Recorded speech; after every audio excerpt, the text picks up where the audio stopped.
Well, hello and welcome to Adult Music, the podcast with music for the mature mind. I'm your co-host, Russ. And I am your co-host, Mike. It's been a busy week at Adult Music.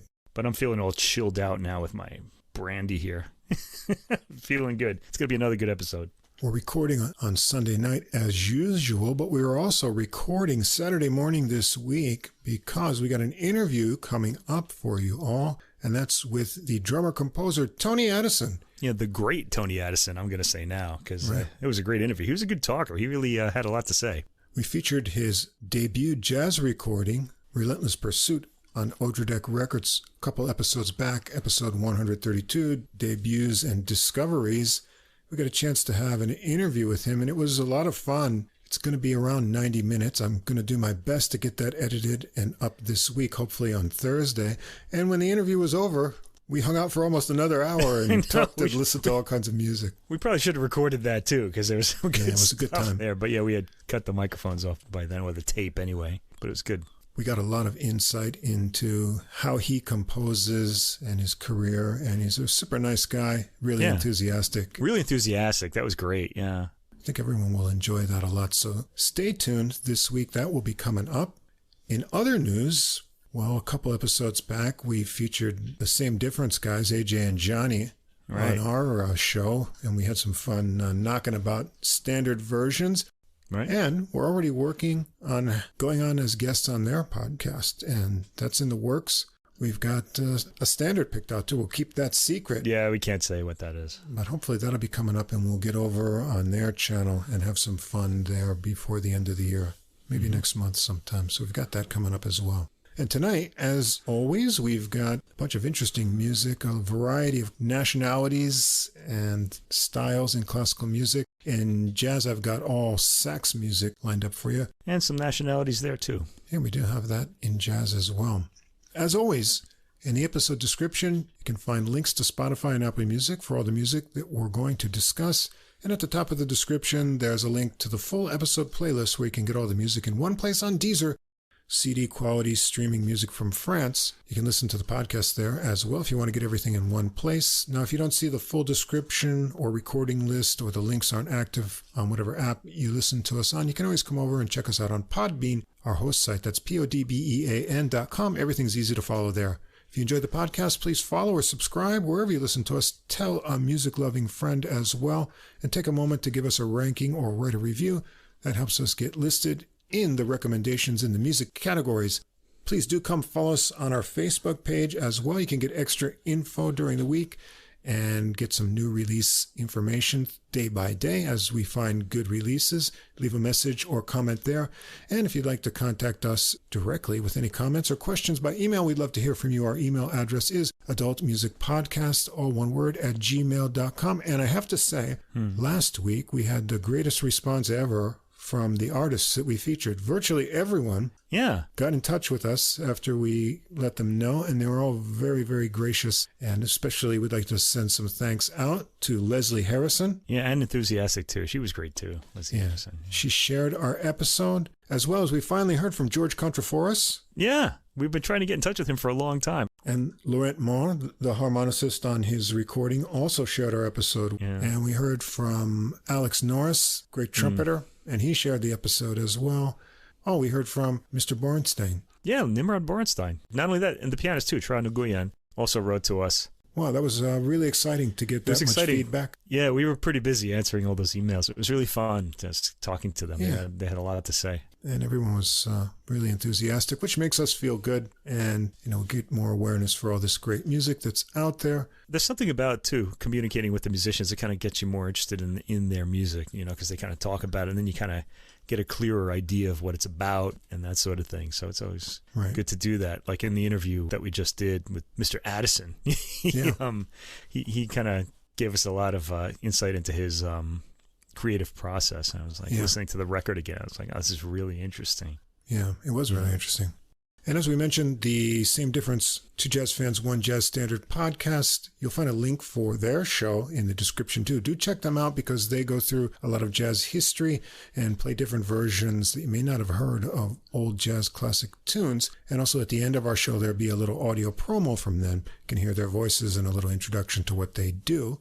And tonight we're going to also be sharing sound clips as we've gotten the habit of doing here. So before we roll into the music, for all concerned, here's our fair use disclaimer. The music sample clips are for commentary and educational purposes. We recommend that listeners listen to the complete recordings, all of which are available on streaming services in the links provided. And we also suggest that if you enjoy the music, you consider purchasing the CDs or high-quality downloads to support the artists. As I said last week, our new motto is, be like me, buy the CD. Except for this year, of course, because I can't afford CDs with the very weak yen. So. Right. Hopefully that'll turn around and we can build up our collections again soon. Okay, so, let's get into the classical music. Should we go for Baroque? Oh, God. I guess we would. I had another joke about that, but I can't remember it now. Maybe I shouldn't be drinking the brandy for the podcast here. I can't really remember anybody's name or any of this stuff. Thankfully, I have notes. Anyway, we're kind of starting out in the Baroque, and I've got some good Baroque material coming up in the upcoming weeks, which is always kind of a happy thing, because I kind of tend to like to go Baroque and then kind of like the classical / romantic / modernist period, and then something contemporary, ideally, but I can't always do that. So, plus you like to break it up occasionally, too. Anyway, this week it's Baroque. And this is an album. We're going to hear our second album in a month on the Baroque guitar. This is, when it rains, it pours. Suddenly, we never featured a record with the Baroque guitar before. Now, suddenly, there are two. And this is called L'Âme Sonne, Henri Grannerin, Suite Française. And that's by Bruno Helstroffer on the Baroque guitar. And this is released on the Alpha label. Okay, now the composer in question is Henri Grannerin, and I think this is the first album ever made of his music, so we're discovering a lot of new composers as well from the past. Actually, this has been, I could go off on this a little bit, but I'm not going to do it now. This has been the case this year. There was the Gramophone Awards just announced their winners for the best CDs in every category, and there's a new old Renaissance era composer that won the award this year. Now there are other albums of his music coming up. I'm not going to mention who it is because I don't want to confuse people, but you can look that up. So it's pretty interesting. And here we have yet another one, Henri Grannerin. He was French, of course. And let me just get into the title of this album, L'Âme Sonne. It literally means soul sound. And you can translate that as music of the soul, I guess. Also, the notes say it's a pun on the word hameçon, which means fish hooks. And the reason for that is the Grannerin Baroque family background consisted of a fisherman on his mother's side. I think his grandfather. Grannerin's grandfather was a fisherman, so you have that little fish hook joke in there, too, in that title. That's a pretty deep joke, only for fanatics only, I think. Anyway, Grannerin's father was a city stonemason, so there's a stonemason and a fisherman in his family. And then he was a composer. Anyway. So we heard an album of works for Baroque guitar and various instruments called 1790, The Music of Monsieur Vidal, played by Pascal Valois on September 18th. And he very graciously also wrote back to us and told us a little bit about the instrument and the technique required to play it, which is pretty interesting. Right. This made me interested in the Baroque guitar, of course, and since he did write back to us, and that kind of drew my attention. And then this album came out. And I said, wow, this is When It Rains, It Pours, as I said at the beginning, and I had to hear this too, so I figured I'd feature it here.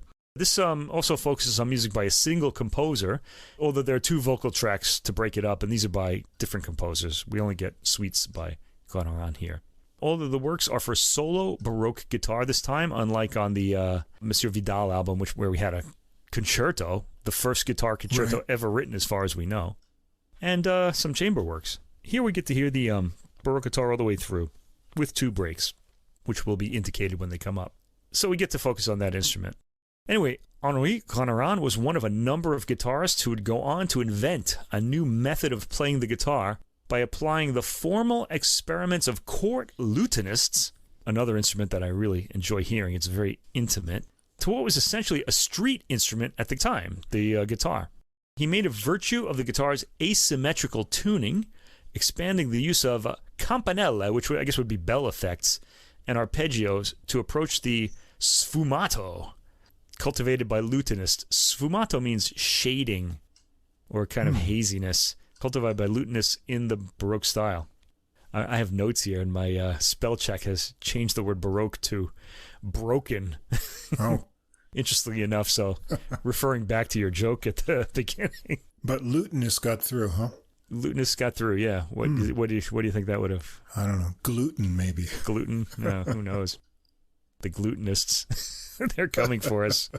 Anyway, in Eric Orsena's book, I don't know about this book. I haven't read it, but it's called History of the World in 9 Guitars.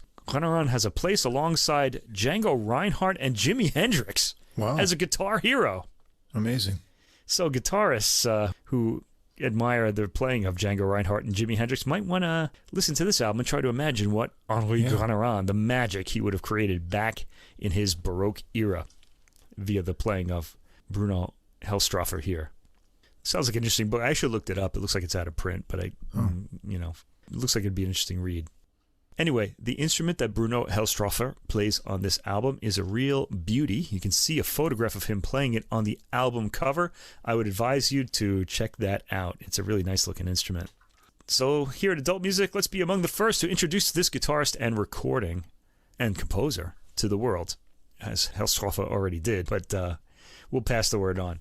We start with tracks 1 through 7. Suite en La mineur, which is A minor. The first movement of the suite is a prelude en mi la ré tierce mineur. I don't know what the mi la ré part is here, but it starts with a lovely arpeggio. The arpeggio really bursts out of the instrument. It just makes like this immediate statement. And one reason for that is because this performance is recorded extremely closely, as was, incidentally, the Monsieur, I keep confusing Valois with a Vidal here because they both start with V. The Monsieur Vidal recording, that was also a very close recording. And I'm wondering what it is about this instrument that's making the engineers put the microphone right up to the instrument. I'd like to get more of an idea of just how loud this instrument is. I imagine it's much quieter than a modern guitar. Yeah, it does have a very tiny body. Yeah, but I'd still like to hear it kind of in its natural sort of form. We got an idea of it on the Monsieur Vidal album when we heard the chamber works with the violin, so because the violin kind of came through in its ordinary tone. This is recorded so closely that you can actually hear the instrument creaking when he moves his hand on it. You could turn the volume down, you'll still hear the guitar in its beautiful tone, very clearly, and the squeaks just sound kind of part of the recording. You still notice them, but they don't really interfere with the playing by any means. I mean, and you do get a full feeling for the beautiful tone. Let me just play the opening of this opening track, and you'll hear this sound just burst out of the instrument. Here we go.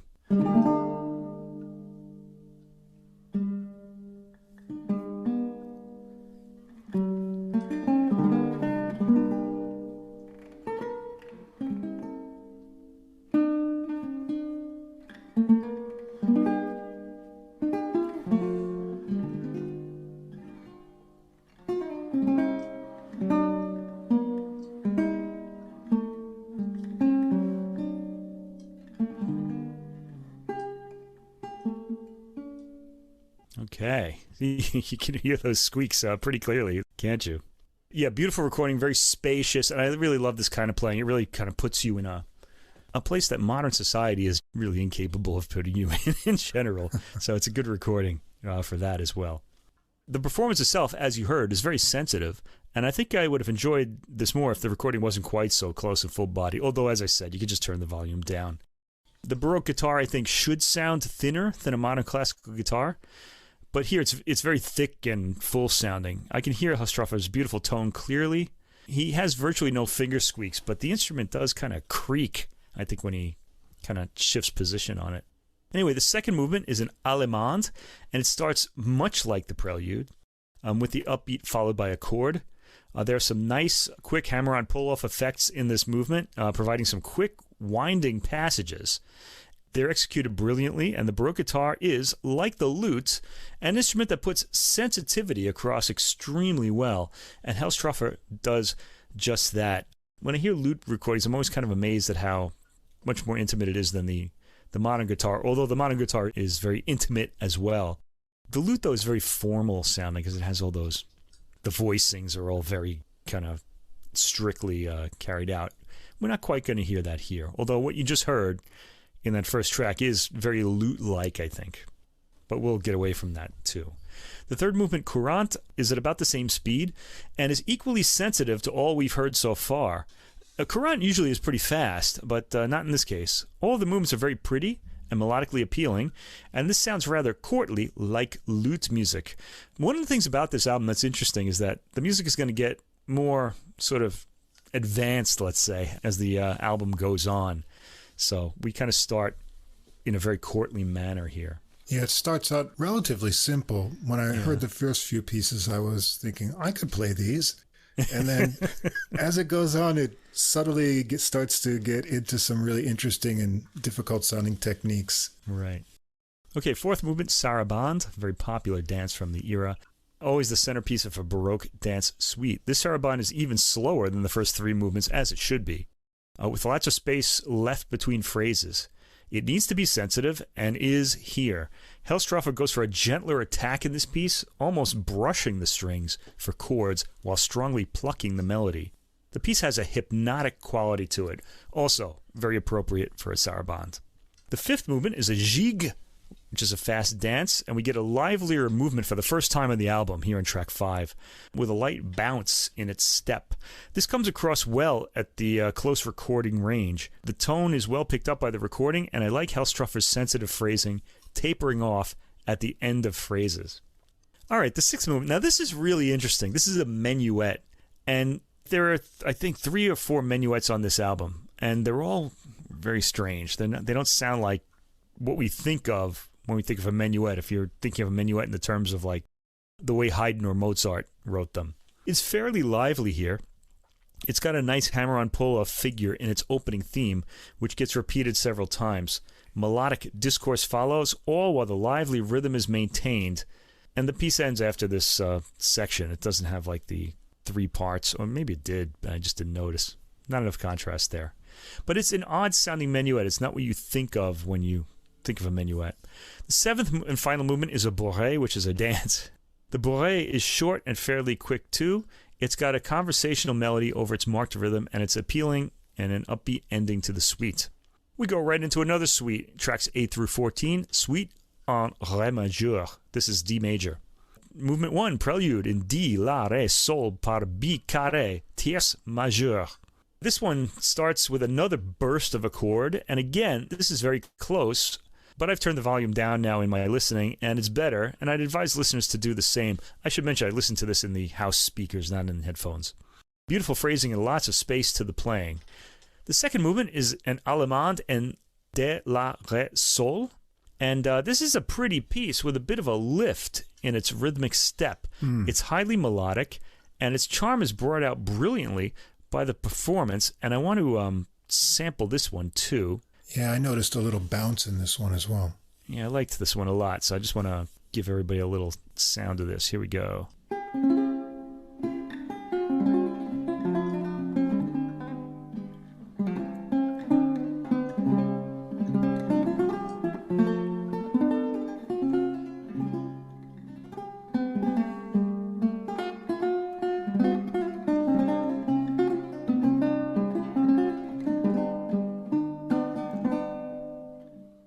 Getting a little more complex there. Mm-hmm. So the next movement is a courant, and this has a nice 3/4 feel to it that gives the heartfelt melody a charming lilt. It's pretty brief, but very likable. The fourth movement, Passacaglia. These tend to be long, but this one clocks in at 2 minutes and 42 seconds, which I guess is long for this suite. All these movements are very brief.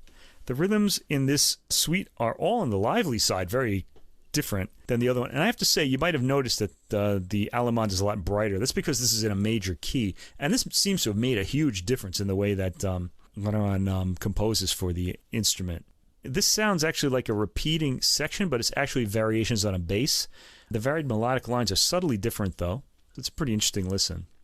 The fifth movement, the sarabande. A very spacious sarabande. And I can hear the creaking noises are actually the closely recorded instrument here. I was kind of confused about that at the beginning. This is a stately movement, again, performed with maybe a slightly fast pace, but it comes across with the proper character. The sixth movement is a gigue, and this major key gigue comes across as rather lively in its rhythm, yet rather muted in expression due to the instrument. It's very pretty, and it's short. The seventh movement is a minuet, and oddly, this comes across in a more lively fashion than the gigue. Ramón seems to have had an ear for the minuet, as this was the case in the previous A minor suite too. The melody is catchy, and towards the end of the rhythm, it's strummed on the instrument, a sound we haven't heard much of up to now. So this strumming would be more of the street style of the guitar. The plucking and the different kind of polyphonic lines or the arpeggiated chords would be more of a lute technique. So he's sort of blending the two techniques here, and this was revolutionary at the time. And putting him in Django Reinhardt and Jimi Hendrix's class, I guess, according to the notes. I'm building that up a bit, but decide for yourself. Track 15, we get a little break. Antoine Bessette, Je meurs sans mourir. I die without dying. Oh. I'm 58 now. I know what that feels like. Anyway, this is has vocals by a soprano that I really like a lot, Chantal Santon Jeffery. I've got to say, I may have had the volume turned up too loudly for the previous works because Chantal Santon Jeffery's voice came bursting out of the speaker at a loud volume. I had to turn it down. So it's a lovely voice that I've heard on many other recordings, including one of French Baroque opera arias with the spectacular title Briller, Astre Nouveau. Shine, bright, I guess Astre would be shooting stars or something, I don't know. That was released in 2020 on the Aparte label, and I urge you to hear it if you like Baroque singing or Baroque opera. It's a great program, and it really is well sort of programmed as well. On this track, Chantal Santon Jeffery is in lament mode, singing a text that's meant for a man, but no matter, it happens all the time, in opera especially. Her vocals match well with the gentle Baroque guitar. The overly sensitive recording captures every nuance of her voice, showing her to have excellent vocal control. It's a lovely performance. All right, we go back to Henri Gonaran, Suite en Sol mineur. Another minor key. This is G minor. First movement, Allemande, en G, Ré, Sol, Ut, tierce mineur. Okay. So now that I've had that vocal work to adjust my volume, I guess at this point I started getting a more accurate idea of what the instrument sounded like. The guitar is registering well and much more quietly. This gently played performance comes across with great sensitivity. I think a lot of the expression is in the space that's left in the pauses between notes played by the quickly decaying tone of this instrument. The second movement is a courante, played only slightly faster than the Allemande. And this also has an introspective tone. We're back in the minor key here after all. We go right to a sarabande in movement 3. That would be track 18 for those who want to sample. This sarabande comes across again as stately with some gently pleading high notes in the melody. Listen for them. They're really beautiful. In fact, I should give a sample of this, at least one of these sarabandes, and this one is a good one, so let's do that.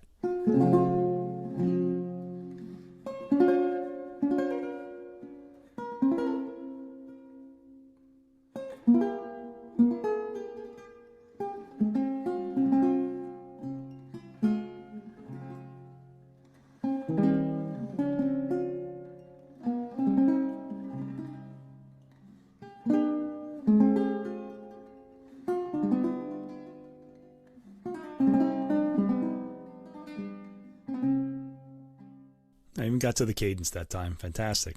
Perfect timing. Fourth movement, Gigue à la manière angloise. This has a bit of the sea shanty feel to it that we often hear in gigues. In 3/4, as a gigue should be. It's sort of like a rocking like a boat in the rhythm here, and it's very short. The fifth movement is the minuet, and this is another intriguing minuet melody, which really doesn't put me in mind of what I've come to think of as a minuet, as I said before. It's brief, fast, and lively. I've mentioned throughout how the minuets are striking my ear as rather unusual in their rhythm and pace, and since this is the last minuet on the album, I'm going to have to sample this one.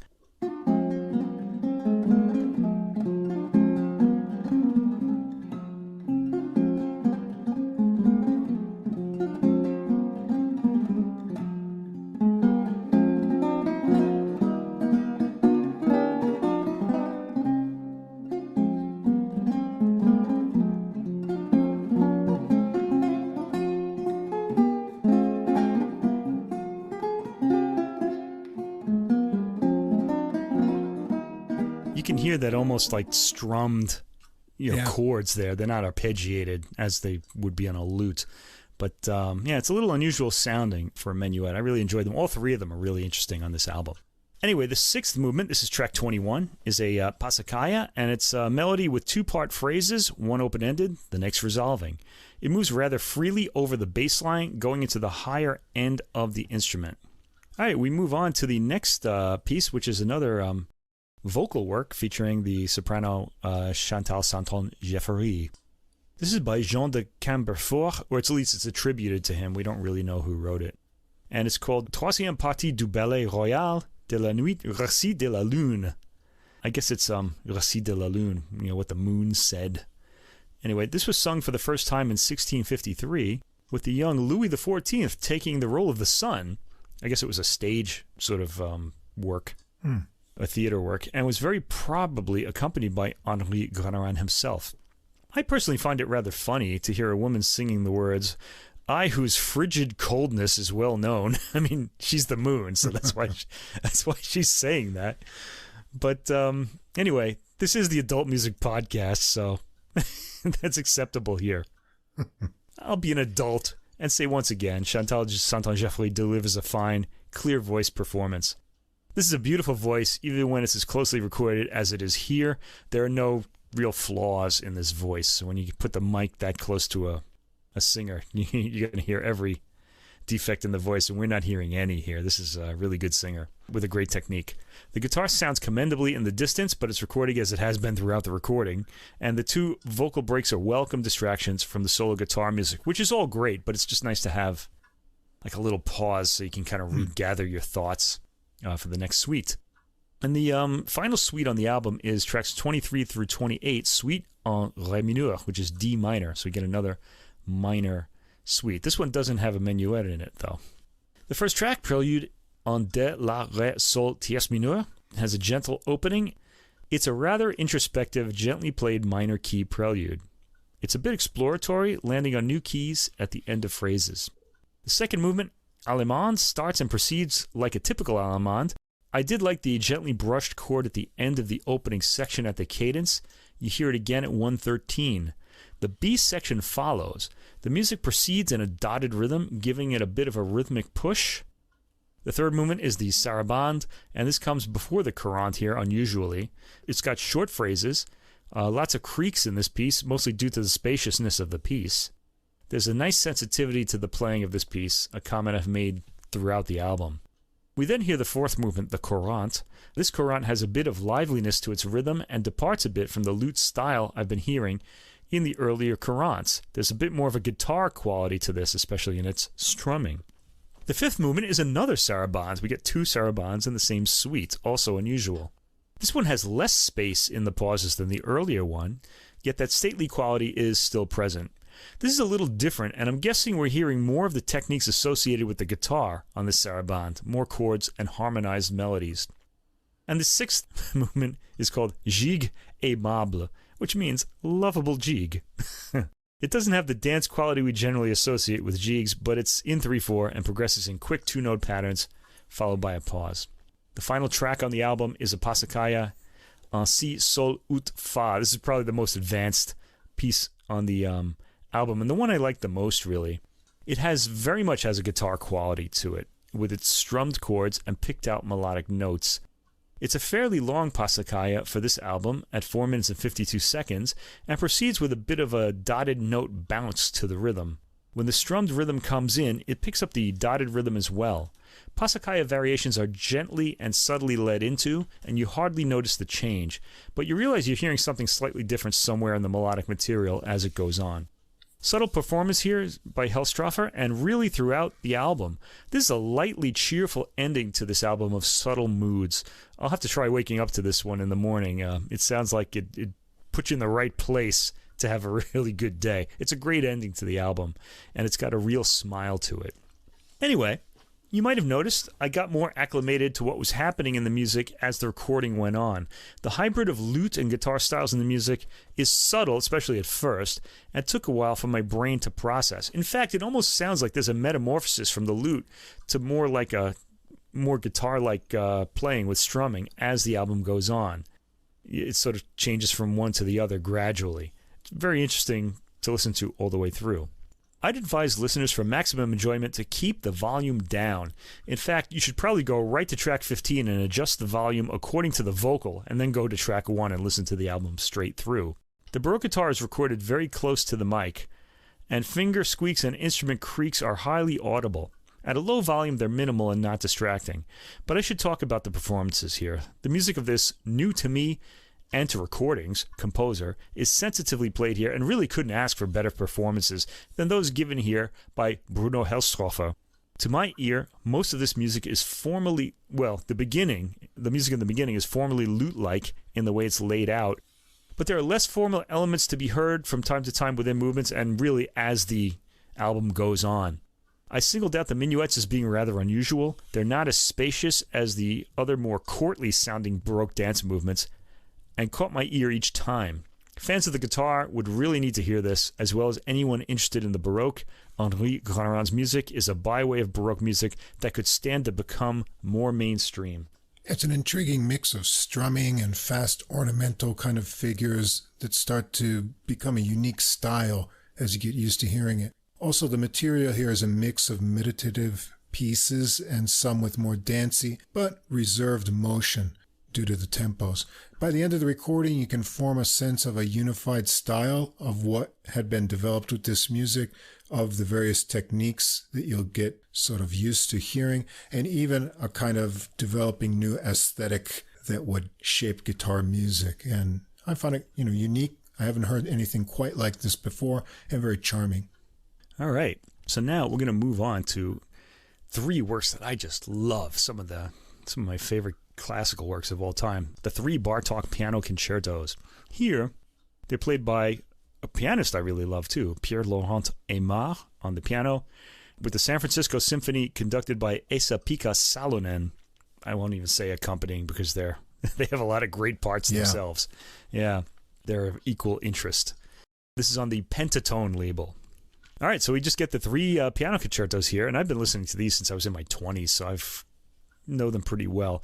I should mention my favorite recording of these works is by András Schiff with the Budapest National Festival Orchestra, conducted by Ivan Fischer, which came out in, I think, 1998, 6? I don't remember, but it was a long time ago. I'm going to have something more to say about that later. Anyway, let's start right away. Piano Concerto number 1 in A major, SC 83. This one was composed in 1926. These are all 3-movement works, and the first movement is marked Allegro moderato, moving to Allegro.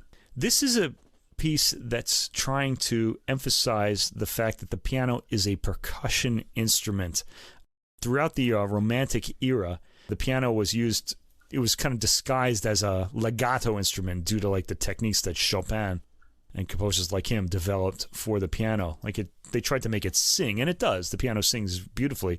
But when you hit the key, the sound deteriorates, and hammers strike strings, so it's really like a percussion instrument. And Bartók is really emphasizing that in this piece. This is a real modernist work in that way. So the piano and timpani pounding at the beginning is really emphasized by what I believe is a euphonium in the right channel when you hear this. There's great presence to the orchestra and great detail on the recording, and that's really welcome because the orchestra has some really fantastic parts. In fact, the piano sounds like it could be a bit more upfront, considering the volume of the percussive instruments of the orchestra. Aimard plays this at a slightly slow speed, and Salonen takes the opportunity to make sure we hear the echoes of the piano's lines in the orchestra. The orchestration of this piece has a lot of spice, and all of the detail comes up beautifully. I'm going to play the opening to this because it's just fantastic. Now, you pay attention especially to the way the percussion imitates the piano and indicates that it is in its true family in percussion instruments. Here we go.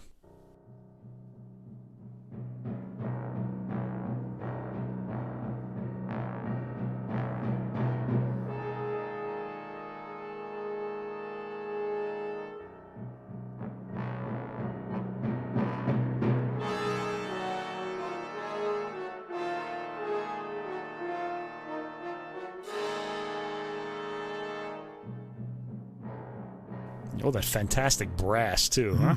Wow. It's really very vivid. And it's also a bit stately at this speed. It's kind of slower than the other recordings I've heard. The orchestration of this piece has a lot of spice to it, as you heard. I think you heard that, sort of euphonium in the right channel there. And all the detail comes up beautifully.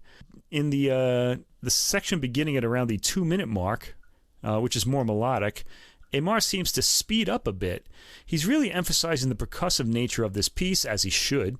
The more modernist elements are heavily brought out, as heard in the often spicy harmony and clusters of notes. If you find yourself lost, think, what is the rhythm doing? That's what you really want to be listening to. It's the percussive sounds that drive the movement and the piece. Aimard plays the chords at the 4 minutes and 55 seconds as a line of shapes, and he's going for something more on the intellectual side here, I would say. I would say listen also at the 5 minute and 28 second mark, where rather than the melody, we're hearing something more like the shape of the rhythm in the piano. Generally, I like this movement to sound more aggressive, to have more forward movement and momentum to it. But the entire sound and lines of sound in this movement are making me hear it differently. I'm very happy with this, in fact. This really chest cavity pleasing bass drum on the very last chord. All right, the second movement, Andante, and then it attaches to the third movement.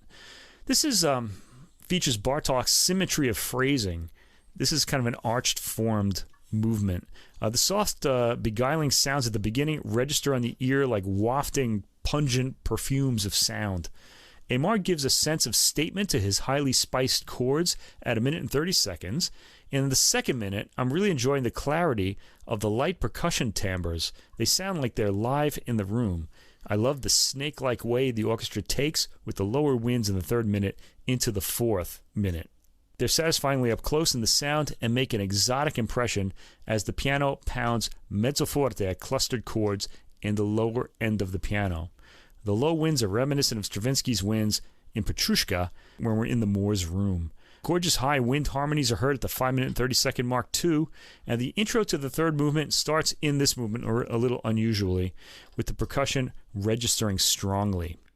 Now, the third movement, when it really starts, is interesting. It doesn't explode from the slow movement with forward motion, as most performances do, but rather sounds more like a motor that's been set to a specific speed, with the bass drum keeping the beat in the listener's ear and body really throughout the movement. I'd like you to hear this, because if you know this work, you'll notice this. It's a little different than what we're used to. I'd like to just give a sample here.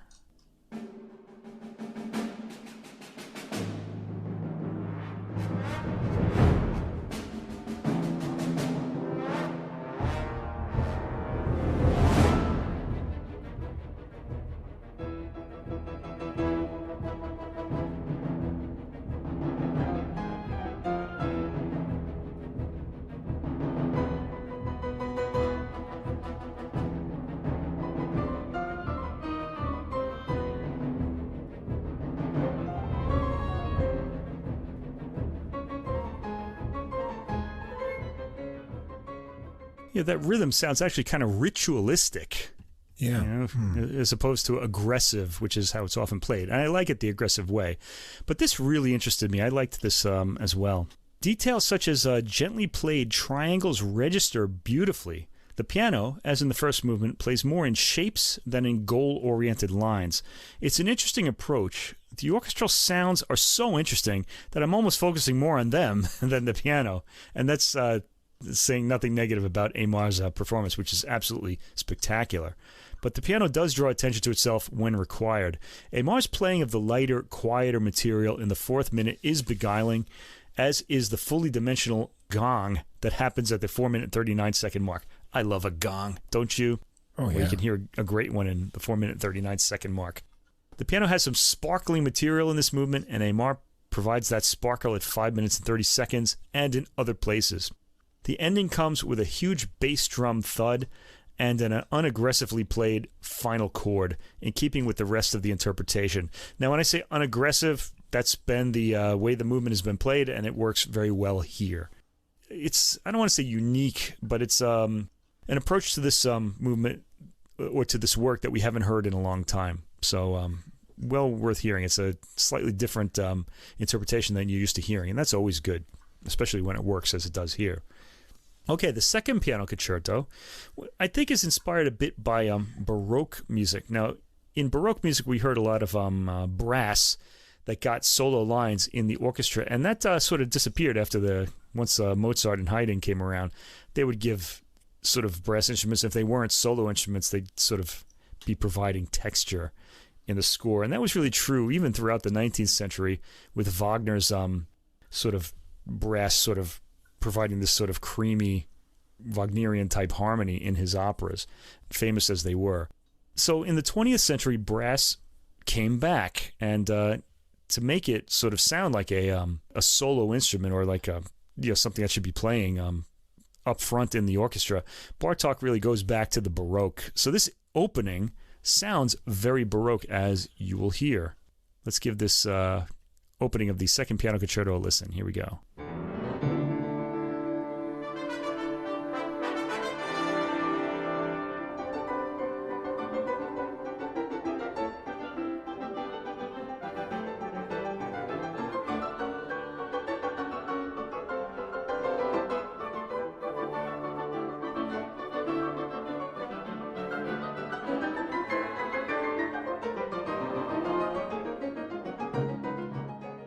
Boy, it's going off at a quick speed there, too.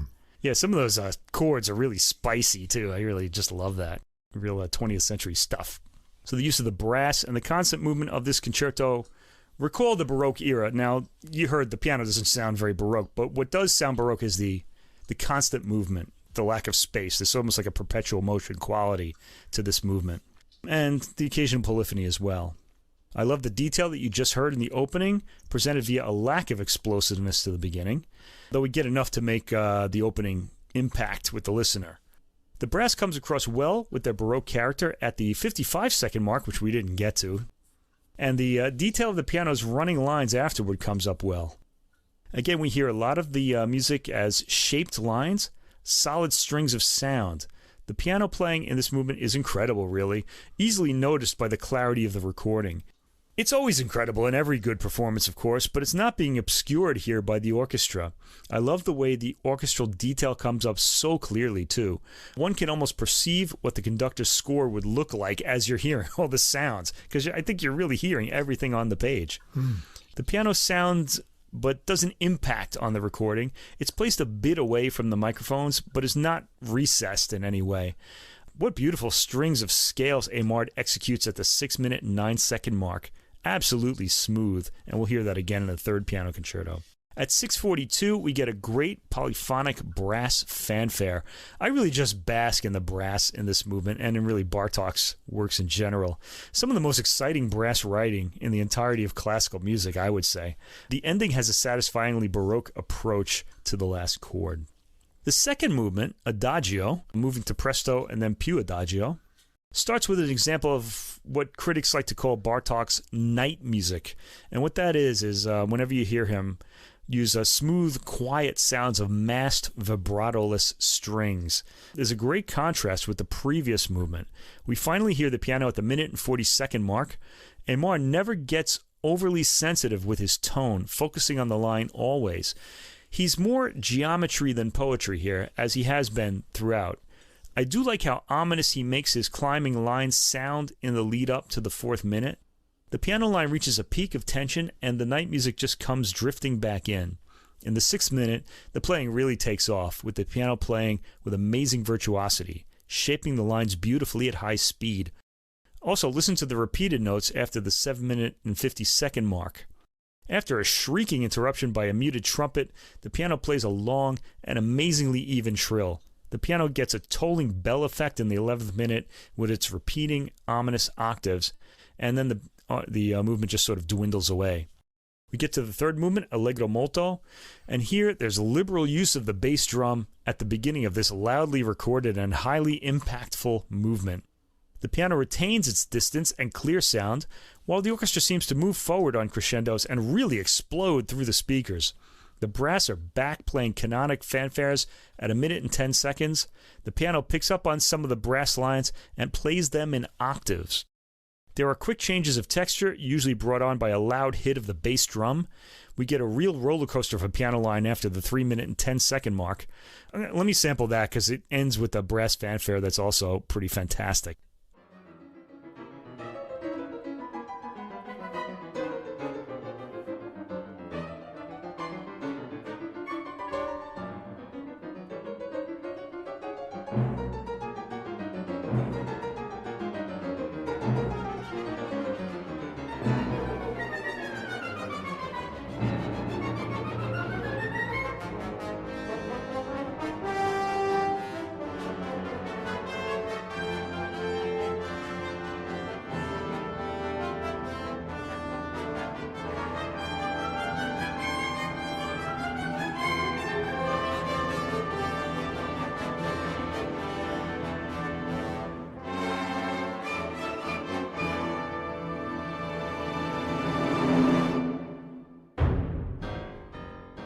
I love that bass drum at the end of that section. That whole section is just such great writing. Did you hear the way the piano just suddenly becomes the brass? It just sort of, it's almost like somebody did a crossfade on a mixing console or something. It's really just great writing. The early 20th century was an exciting time in music. I'm just marveling there at the finesse that Aimard brings to his playing, especially in the very quiet yet fully even figuration at the 450 mark and afterwards. The brass come back to lead the Baroque-inspired concerto to its rousing end. I love the sparkle that Bartók gives to the final phrase before the last chord, and Aimard executes it beautifully. All right, the third piano concerto is rather different. It's not as modernist. It kind of falls back into the Romantic era a bit.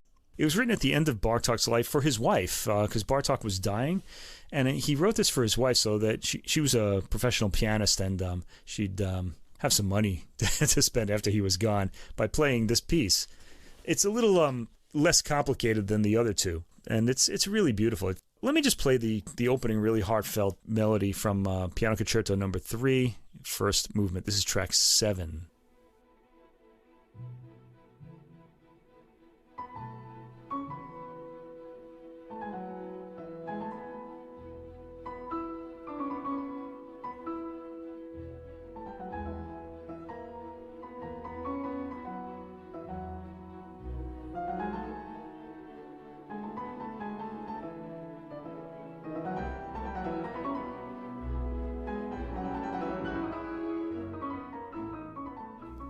I love Aimard's beautiful sense of phrasing in this particular passage as well.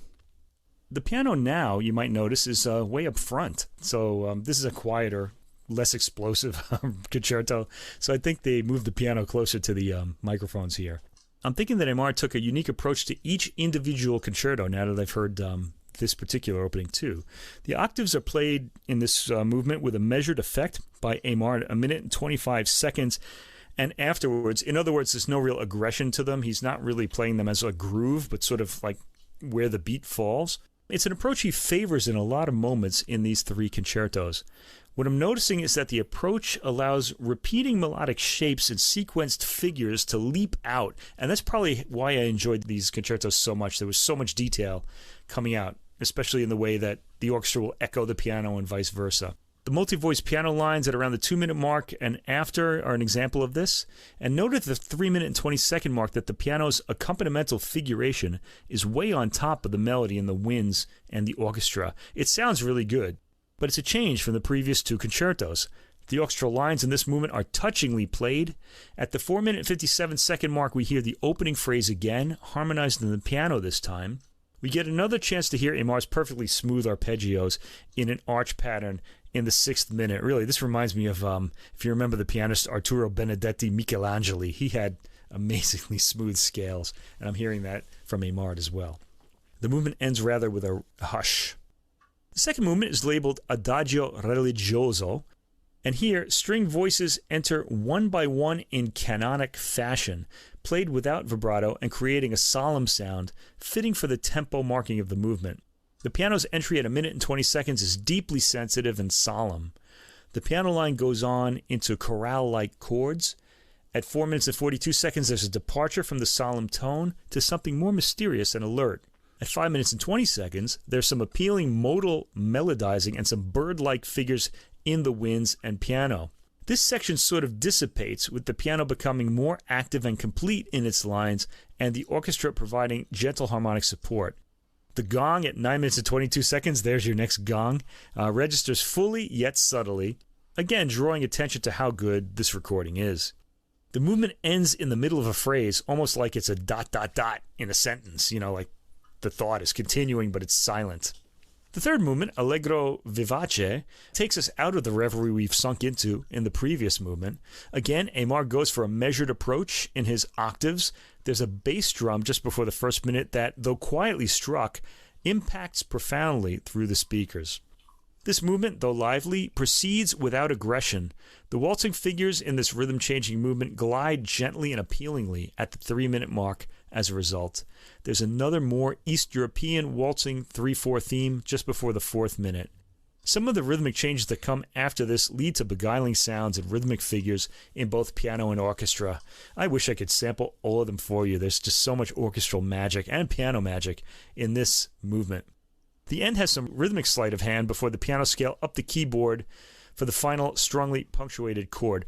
By the way, Bartók died before he finished sort of orchestrating this work, and he really died before he finished the last 3 bars. So one of his students just had to, I guess, fill in the last 3 bars. I mean, effectively, he wrote this. This isn't it isn't as though it's an unfinished work. I mean, what we hear at the end is this piano scale up to the final chord and just the orchestration to the last chord. Anyway, there were so many things that stimulated me about these performances that I have to recommend it highly. I'll be listening to this a lot because I was so fascinated by the approach. And because the approach is unique, though, this isn't going to be my go-to performance. I think that's still Andras Schiff, who practically sings these works. He's surprisingly melodic in these really dense, sort of heavy-hitting 20th century works. I found these performances by Aimard hypnotic, and I really want to hear them again. And I just loved the recording so much. The San Francisco Symphony sounds fantastic on this recording, with rarely noticed details cleanly appearing out of the texture and always pleasing the ear. The percussion is explosive, and the brass have an impact. The piano itself, despite being the solo instrument, isn't as three-dimensional on the recording as the orchestra in the first 2 concertos, but is up front in the third, probably because the solo instrument is less explosive in this work. The performances are fantastic and well thought out. I've pointed out the unique approach by Aimard and Salonen in the last movement of the first concerto. This is a recording leaning more towards the intellect, but with a lot of sensual pleasures as well. I found it beautiful in a lot of ways, and I'd urge you to hear it. Get some paprika into your life. Some musical paprika. I thought these performances really bring out the different characters of each concerto.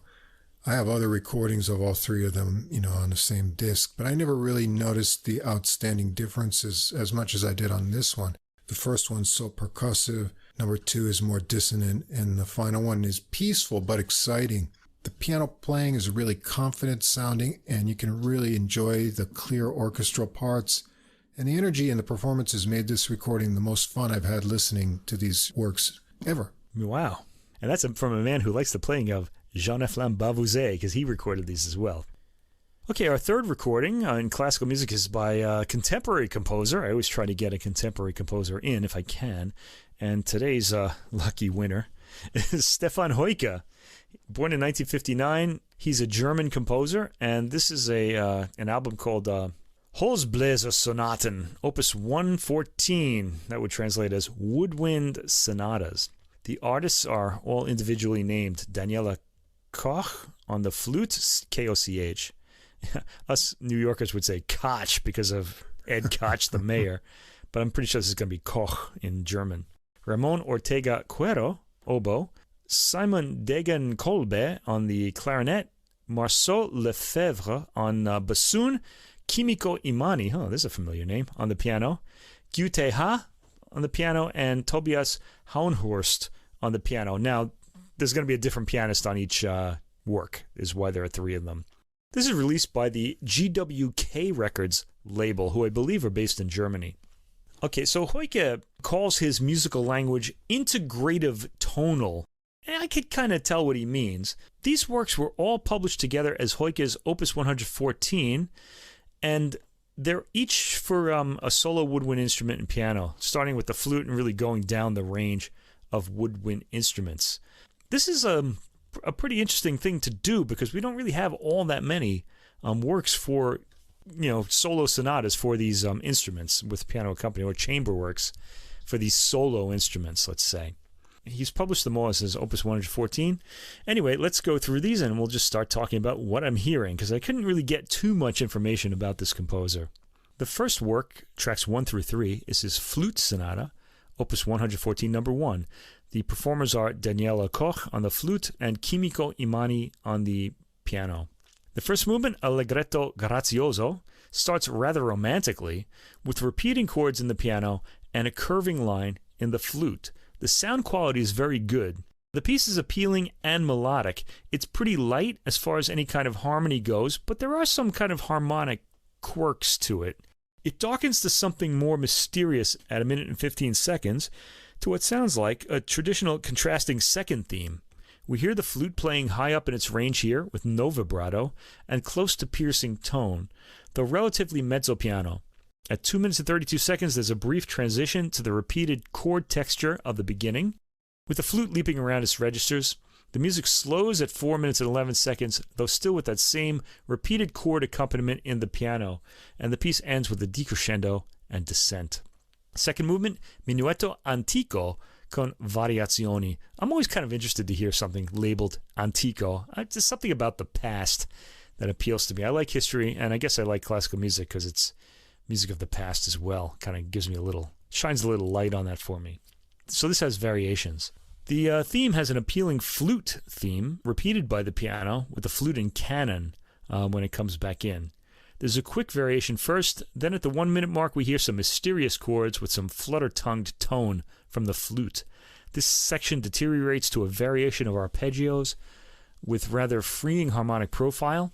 The variation at 2 minutes and 35 seconds is rather song-like and features mainly the flute with spacious piano accompaniment.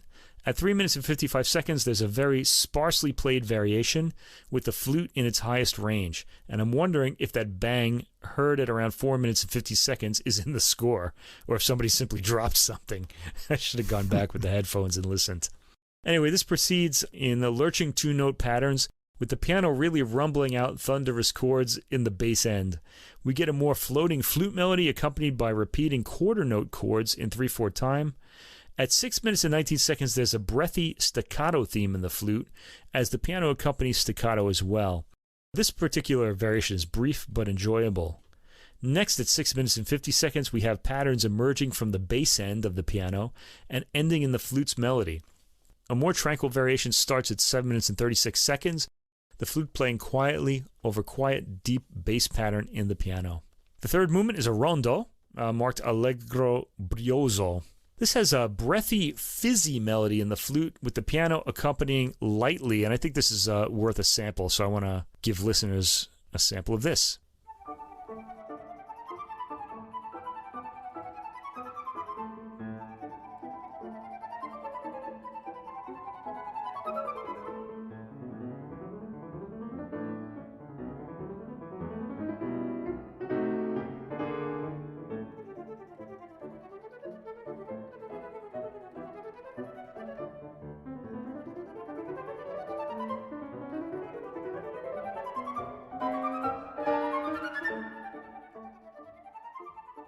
All right, and it goes on. So the flute, the flautist there is really being put through her paces, let's say.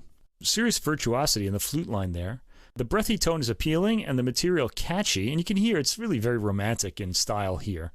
At the 2 minute and 10 seconds, there's a departure to some heavy piano chords in the bass and contrasting legato played in the harp. The breathy staccato material returns in the 3rd minute. At the 3 minute 40-second mark, there's a quiet, tranquil, brief theme. Then the opening returns to bring the piece to the end. A fast, exhilarating approach is heard to the final chord. So the first piece is mostly pretty light with some darker moments in it. Tracks 4 through 6, the Oboe Sonata, Opus 114 number 2, features Ramón Ortega Quero on the oboe and GyuTae Ha on the piano. So we've changed artists here. The first movement is marked Andante. The oboe starts out with a reedy, lamenting theme, sounding like it's coming from the distant past. The piano accompanies with rather troubled, quiet chords. At the minute and 14-second mark, the piano begins a repeating arch pattern, then settles into repeated chords as the oboe works out its material above. There's a brief subdued section, then those arch-like patterns in the piano return in the third minute for the oboe to sequence a theme over, moving downward as the material repeats. At the 4 minute and 12-second mark, the oboe laments again, accompanied by the arch pattern in the piano, and the movement ends quietly. The second movement, allegro agitato, moving to più lento, and then back to the opening tempo, sounds harmonically open in its rising arpeggios in the piano. Then the oboe comes in with an agitated theme over equally agitated repeating piano chords. By the first minute, the theme is energetic in the oboe, as is the bright accompaniment in the piano. This comes to a stop with the break-like chords in the piano at 2 minutes 30 seconds, like slamming on the brakes, after which a gentler theme with a pastoral feel from the oboe due to the reedy sound of the mid-range of the instrument. This continues to a 4 minute and 36-second mark when darker chords start being heard in the piano. The oboe dissipates these and familiar gentle material emerges at 5 minutes and 13 seconds. Towards the 6th minute, the repeating chords in the piano are heard again as the oboe goes back to its dancing, energetic melody line. The movement ends on some emphatic piano chords. The third movement starts out largo and moves into various tempos, and I'm going to sample the beginning of this movement. Let's hear it.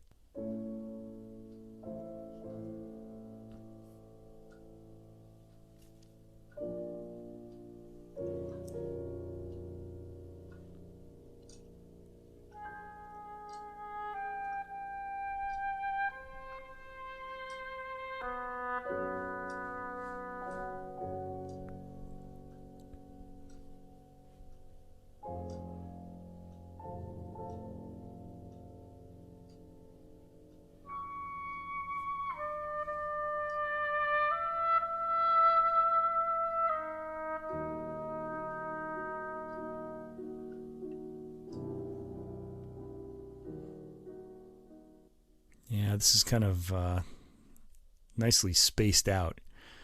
Those opening chords sound like a sort of religious chorale, and the oboe playing alone drops suddenly to the reedy low end. There's some odd intervals in there. They're pretty nice to hear. Slow repeating piano chords, which is a technique that I have to say Heucke seems to like. It appears often in the works that we've heard so far, and we'll hear it again. Accompany the oboe in its lamenting melody. There's a kind of papa 3/4 rhythm in the 4th minute that dissipates into a more fragmentary theme, which is still in 3/4. The papa comes back at 5 minutes and 23 seconds, and we head to the same decrescendoing, slowing theme that ended this section the first time. At the end, we've got the slow, repeating chord pattern in the piano as the oboe spins out its melody, ending on a quiet, rather forlorn note. I have to say that Ramón Ortega Quero catches these moods beautifully, as did Daniela Koch in the first flute sonata. All right, the centerpiece of this album is probably the clarinet sonata. It's different than the others. It's more biographical in a way, in that it expresses something about the second pandemic lockdown, which is when all of these pieces were written, during the COVID years of the last 3 years, really. The second movement, variations on the song O du stille Zeit by C. Bresgen, has a video that was brought to Heucke's attention, which friends of Heucke's had posted in November 2020, and this inspired him to write this work. It's more dramatic and a bit darker than the other sonatas, and we should just start by sampling the opening.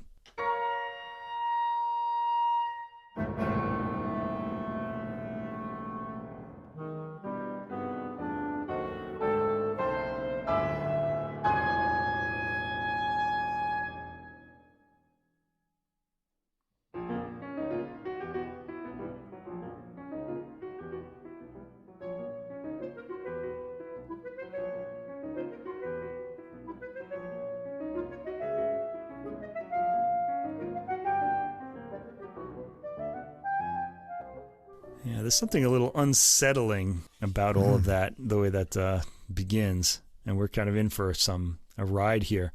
That high clarinet note and the high piano chord, then the dissonant chords following, then we hear that kind of sort of crooked rhythm, like someone is dragging a dead leg behind them as they walk.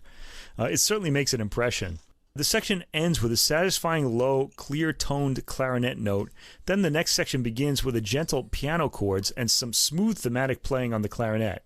This is in 3/4, but the key signature changes often, and often with new sections. A new, livelier staccato section follows, with some sinister piano crashes and dips by the clarinet into the low end. When this section ends at about the 4-minute mark, it sounds like the end of the movement, but there's more. After a long pause, the opening crooked rhythm is revisited, straightened out a bit by the more conjunct melody here. The quieter section that originally follows comes back. The 3/4 section, with the staccato theme, comes back after that. I'm rather enjoying the clarinet's tone through all of this, especially when it's in its high end, playing staccato in the 6th minute. The movement goes on to a somber solo clarinet line just after the 7th minute. Then the piano and clarinet rather loudly take the movement to its concluding chord. And I really do need to mention the two soloists in this work, Simon Degenkolbe on the clarinet and Tobias Haunhorst on the piano. So I really am enjoying Degenkolbe's playing and characterization of this piece. He's got a lot to dig into here. The second movement, Andante molto tranquillo, Variationen über O du stille Zeit von Sie Bresgen. Very pretty, quietly played theme by the clarinet with gently sounding chords toward the high end of the piano. The melody sounds like it's from a traditional song, immediately appealing. The first variation, interestingly, starts with a rumbling in the piano and a broken up melody in the piano as the clarinet plays a trill. It's very abstract. The clarinet starts playing broken up melodies for variation 2. Variation 3 features a carefully played climbing melody in the clarinet with appealing tone as the piano follows, then sprinkles some high-end tones as the clarinet plays fragmentary and appealingly ear-catching figuration. At around the 3-minute and 51-second mark, I rather liked the clarinet stacking itself on top of the piano's chords in an unsteady fashion. A short section follows, then a more scattered staccato section in both piano and clarinet is heard. The theme has really been taken apart and is barely recognizable by this point. It's just the harmony that gives it away. We hear a legato clarinet line in the 6th minute going up into its high end and descending along with the piano chords. A rather forlorn, slow, waltzing variation comes up with light, spacious accompaniment. The movement ends with pianissimo honks from the clarinet in its lower end, accompanied by quiet piano chords. The third movement of this 4-movement work, this is the only sonata on this album with 4 movements, is marked quasi un minuetto ma con gravità, then più lento, and then back to the opening minuet. This is a rather crooked minuet in its rhythmic figuration and melodic peaks. The whole dance quality of the minuet seems mostly absent. Hearing yet another crooked rhythm makes me wonder what Heucke had in mind with this piece. I mean, I remember that it was for the coronavirus, but it does seem rather sort of broken and sinister. And I really like to get some clarification on that. I'm very interested. Whatever it is, it's not a happy thing. Anyway, the opening rhythm of the first movement seems to have served as a blueprint to large parts of the entire piece, though there are contrasts, as in the trio section of this minuet, which is played legato and comes across as mysterious. Some interesting harmonies between the clarinet melody and the piano are in there too. Listen from the 3rd minute. At the 4-minute and 20-second mark, the minuet returns after a long-held piano note is allowed to fade and heads to an amusing but solid ending. The 4th and final movement is labeled Presto Possibile. This has a dotted rhythm, dun-da-dun-da-dun, driving this. Both the piano and clarinet stick to it, while the piano also provides a low bass rumble. The rhythm is conveyed in a light, playful way. There are some nice phrases winding down the clarinet and piano's ranges, like the one we hear at around the 2-minute mark. In the 2nd minute, we hear an interlude that takes us away from the dotted rhythm into a kind of lightly swirling melody. The piano reintroduces the dotted rhythm, and the clarinet takes it up again. It ends on a repeating note in the dotted rhythm in the clarinet. This is probably the most dissonant work on the recording, but it's still highly appealing. The final sonata on this is the bassoon sonata. Now, this is an instrument that we rarely hear as a solo instrument with a piano, so I was really looking forward to this. It's tracks 11 through 13, Opus 114, number 4, and this one features Marceau Lefevre on the bassoon, and we hear once again Kimiko Imani on the piano. The first movement tempo moderato ma con maestosità, starts with a rather honking note from the bassoon, followed by quarter notes repeating the same note. The piano leads the melody for a while we get to hear the appealing very low end of the bassoon, followed by the more lyrical upper range, which Heucke exploits at around the 1 minute mark. And I think that's where I'm going to start this particular sample. So we're about a minute into the piece when we hear this.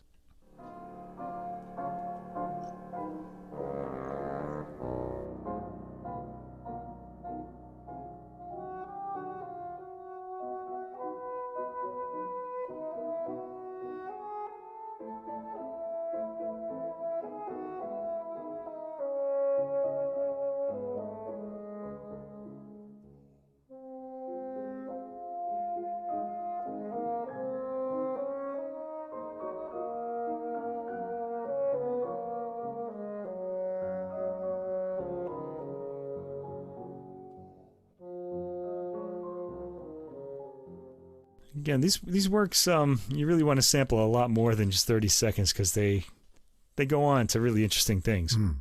From 1 minute and 30 seconds, the bassoon works its way into the very low end. The rhythm speeds up a bit in the second minute, and the bassoon and piano trade lines. A very romantic piano accompaniment appears in the third minute, followed by the bassoon playing lyrically. It then quickly switches to staccato for the next section, then the opening is back. Great tone on the bassoon, by the way. So that's Marceau Lefevre on the bassoon. The second movement is marked presto leggero, then largo solenne, and then tempo 1, and then we hear tempo 2 again. So a fleet light piano line opens this movement, rather unusually. The middle movement is usually a slow movement, and the bassoon sort of sails along with it. The piano has the entire main theme. The rhythm remains for a while, and we seem to even get a repeat of the second part of the opening melody. Then, at 1 minute and 38 seconds, the largo section begins. It's a heartfelt legato melody in the bassoon, showing off its lyrical qualities, and this really shows off Marceau Lefevre's tone. It proceeds very simply to the final cadence, then the opening fleet material is heard again. This section ends again, and at the 3 minute and 45 second mark, we have another slow melody, largo solenne again, but this time played low in the bassoon with more active piano decoration. The bassoon remains in its low end for this section. Tempo 1 is heard again. It ends quietly with a clever juxtaposition of the two tempi. The third movement, un poco allegro ma non troppo, starts with a menacing trill in both the bassoon and piano at the beginning. Then the piano goes into a ticking rhythm as the bassoon plays a trill-laden staccato theme. It gets handed off to the piano. By the 1 minute and 17 second mark, the tempo speeds up and the trilling bassoon threatens to go off the rails with its trills, but regains the thematic quality. At 2 minutes and 17 seconds, a slower bassoon theme is heard over rising and falling repeated chord patterns in the piano. Beautiful vibrato tone on the bassoon just before the third minute. At 3 minutes and 30 seconds, the bassoon bursts out with an almost brass-like tone. It sounds like the beginning of a fanfare, and then takes a bit of a cadenza. The trills come back in both instruments, followed by quiet two-note staccato patterns. The piece picks up in energy and ends with the piano playing energetic patterns while the bassoon melodizes. The piece seems to die out as it reaches its quiet end. This is a fairly short work, but very playful and enjoyable. Although not really playful, maybe menacing in parts. Anyway, all four works have very different emotional profiles, the Clarinet Sonata having the harshest one, and it makes me wonder whether these works were written with certain personalities in mind, although we do know what the clarinet work was written in mind with. This music is sort of a mingling of the 19th century romantic way with melodic material and 20th century harmony, although Heucke uses it in his own way. There's kind of open-endedness to the harmony at times. It comes across as enjoyable and appealing, with some darkening of harmony for drama. Different sections contrast well with each other, but we often hear sections repeated, and they stick in the ear when they return. The piano gets some good material, but the interest is mainly in the parts of the wind instruments, who get the melodic material. Sometimes the piano is imitating them or leading them, but it often goes into repeated chord accompaniment, making one completely focus on the melodic wind instrument. The piano does get some appealing chords and tones throughout the works, though, but nothing stays around for long in Heucke's compositions. He also seems to favor the booming, highly reverberant, and overtone-rich, very low notes of the piano, which we hear fairly often, especially in the last two works. One wouldn't necessarily know that the pianists on the recording were all different. They play the material with much the same approach and all have appealing tones. Tobias Haunhorst in the clarinet sonata especially gets to exploit some of the piano's odder chord and range sounds. The music is all appealing and makes for a good evening of chamber music listening. It's good to hear winds as the solo instruments. Yeah, all the works here have a lot of changes within individual movements, and they're often set apart by short little pauses by the performers. You get to think what you just heard, and then something new takes place. The harmonic progressions are mostly familiar, but they don't let you get settled in for long before a new tonal center comes along and takes you somewhere else. There's a lot of varied rhythmic interplay between the instruments and the piano, and also a balance of lyrical qualities and then more rhythmic ideas for each instrument. And I guess most of all, I enjoyed the playfulness and the different techniques on the bassoon, because we don't get to hear that as much as these other woodwinds. All right, and that's it for Classical tonight. It took a while to get through it, but it was worth it, I think. Over on the jazz side, I've got a sax pack for you, and we're going to go just the way we did with this last woodwind recording. We're going to go top to bottom. We're going to go alto, tenor, bari. Well, there's two things I get most excited about when I check the new releases every day for possibilities for the podcast. Number one is a new release with a musician I really like and I see the name. For example, Dave Kikoski. If Dave Kikoski plays piano on someone's recording, like the Richard Baratta recording we heard recently, I know I'm going to be excited to hear that, and it's going to be a good one. I get like that with a lot of the classical recordings too. Like there's a certain musician on them and I really want to hear it. Now, the second thing that gets me excited is I come across a name I've never heard before, and the first listen just makes me go, whoa! And that's the name of our first recording. Whoa! Maybe that should be the name of the podcast. It could be. It's a self-release by Connor Stewart, and I had a hard time finding any information about this recording, and luckily Connor has some information, and he's got the back cover of the recording on his personal Facebook page. Way to go, Connor. Stewart's a multi-instrumentalist. He plays the whole saxophone family as well as clarinet, keyboards, trumpet, and flute. He's originally from British Columbia, but now he's residing in New Orleans, and this is his debut recording. He's going to be on this recording on the alto sax with all of his original compositions. Along with him is John Michael Bradford on trumpet. He's a New Orleans native who studied with Sean Jones at Berklee College of Music, and he's got a couple recordings of his own out. We've got Zach Newstub on piano and Mike Clement on guitar, another Canadian in New Orleans. And we've covered one of Mike's recordings, his debut recording, on our episode Summer Strummin'. That was number 81. His recording Unfinished Business, which caught my ear because it was an organ trio, and we really enjoyed that one a lot. So hi again, Mike.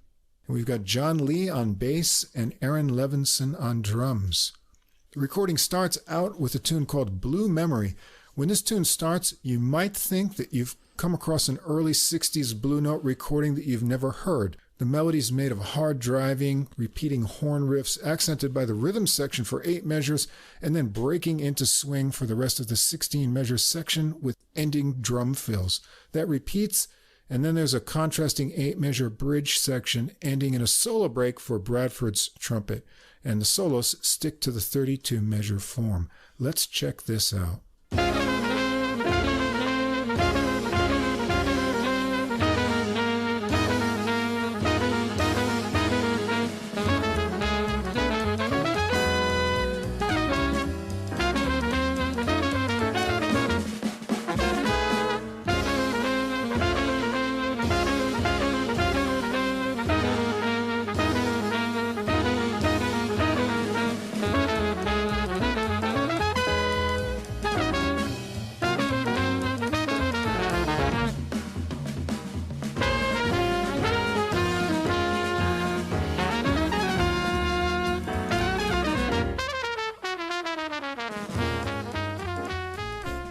Wow, that's really happening.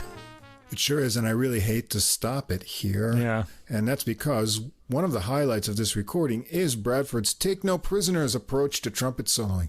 You can hear the Lee Morgan and Freddie Hubbard influence as trumpet players who took big chances in their solos, but we'll get a sample of his playing later. Let's skip ahead to the searing alto sax solo from Stewart, and hearing this guaranteed I was going to feature this on the episode.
Ooh, that's a pretty generous sample there. Yeah, I couldn't stop that one. My finger wouldn't go down.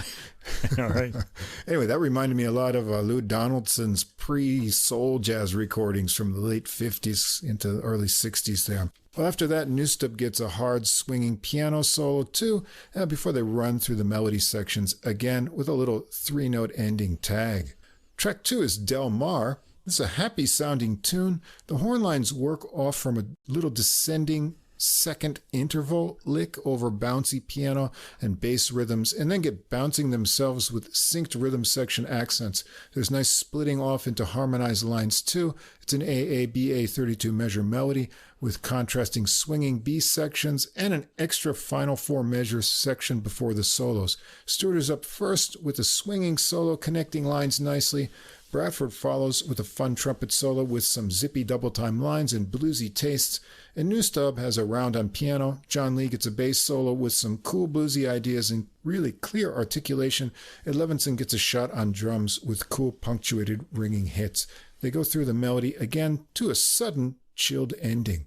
Track 3, I like this title, Bro Hangin'. That's what we're doing here on the Adult Music Podcast every week. Oh, yeah. That's basically what all podcasters do, I think. It's another fun tune. It's a medium swing, 32 measure AABA form. The A section has alternating measures of rising horn lines and bass answers. The B section gets a bit shuffling and bluesy with rhythmic piano under the horns from Newstub. The final section ends with a 2-measure break over bass for Stewart to start blowing. He's double timing with Art Pepper-like intensity here over the relaxed swing groove into some more snappy rhythmic licks for a great solo. John Lee's next with a melodic bass solo before the final melody run, and he gets the last word in the tune as well. Track 4, Daily Mysteries. Time for a funky one with a bluesy minor repeating horn riff melody. You can hear Mike Clement picking along in unison. It's a 16-measure idea going around twice, so let's check this one out.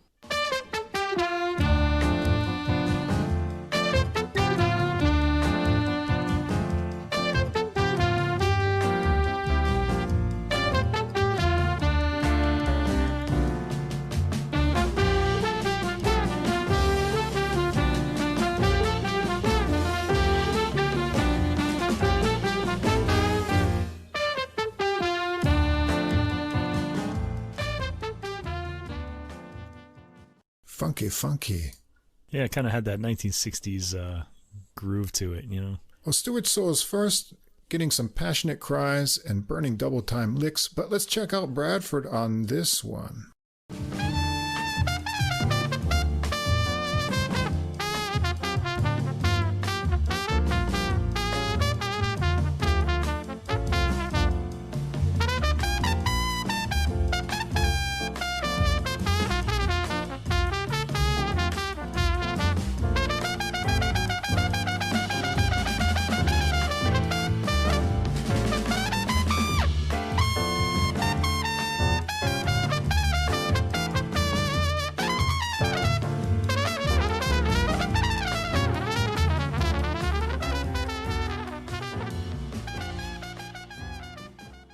I see. He's letting it hang all out there. But he lands like a cat from a couple of dangerous spots, and that's the way to do it, to have a really exciting solo. Now, Clement gets a tasty solo next with a warm, clean tone and groovy double stops. This is his only solo on the recording, so let's put it out there to hear a little bit of that from Mike Clement.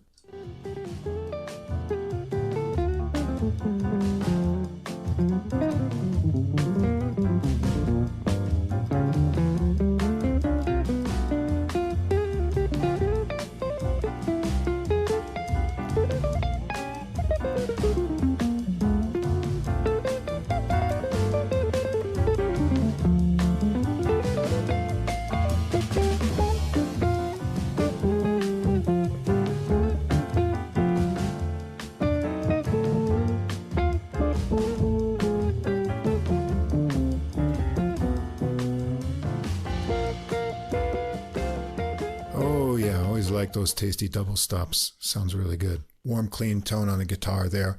So they go around the melody once more, but pull the rug out from us with a sudden ending in the 13th measure of the repeat, and it's a cool little surprise to finish up the tune.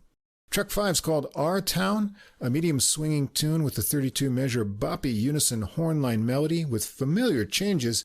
Stewart and Bradford both get upbeat solos, and Newstub has a nice swinging piano solo here, and we haven't checked him out yet, so let's check out a piano solo on this tune.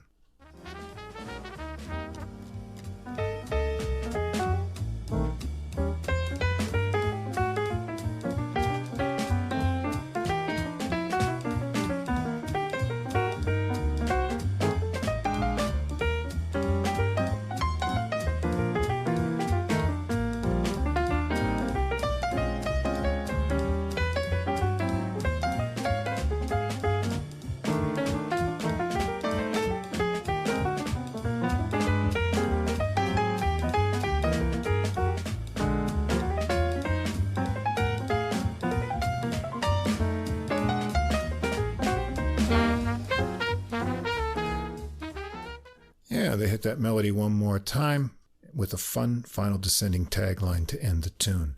Track 6 is called Come See, a really slow ballad with a lyrical 20-measure melody of flowing horn lines. Levinson brushes things along. Newstub has a gentle piano solo, but builds up some nice rhythmic energy with chords, and the horns join in for the final 8 measures to take it to a soft landing.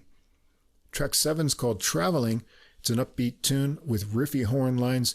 There's a 16-measure intro with riffy horn lines over fun, bouncy bass notes underneath. It changes up to more syncopated rhythms under the 32-measure AABA melody sections, and the B section really contrasts, reminding me of Horace Silver or Blue Mitchell tunes from the 60s. It's a nice driving swing for the solos, and Stewart goes first, and Bradford has a particularly puckish and exciting solo on this one. Let's check a little bit of this one out.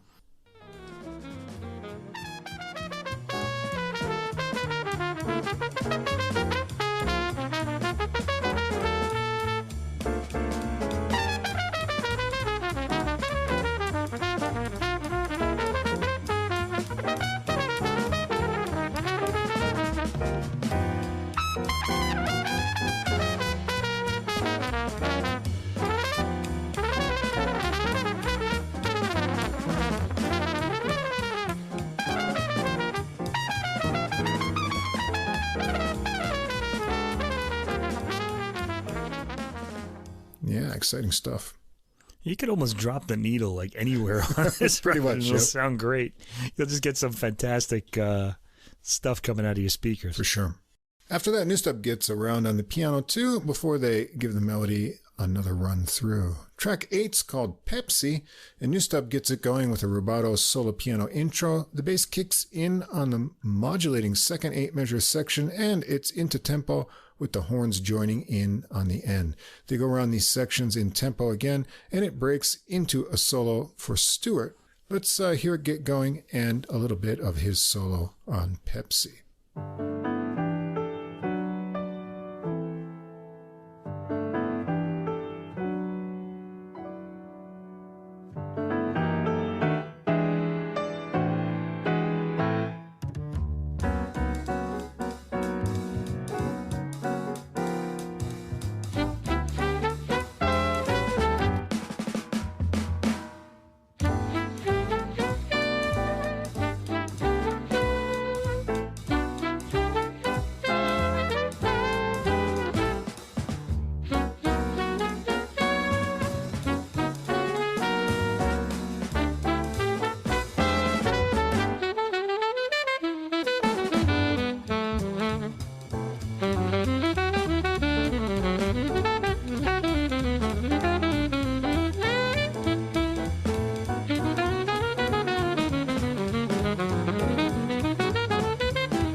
More tasty stuff there. Yeah.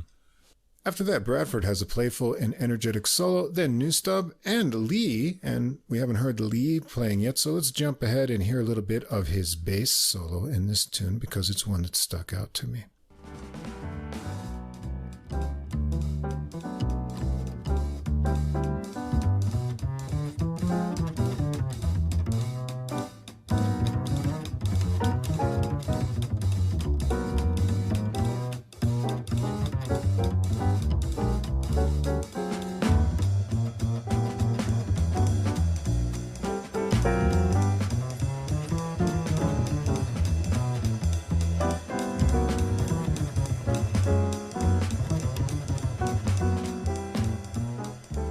He's really digging in on the bass there.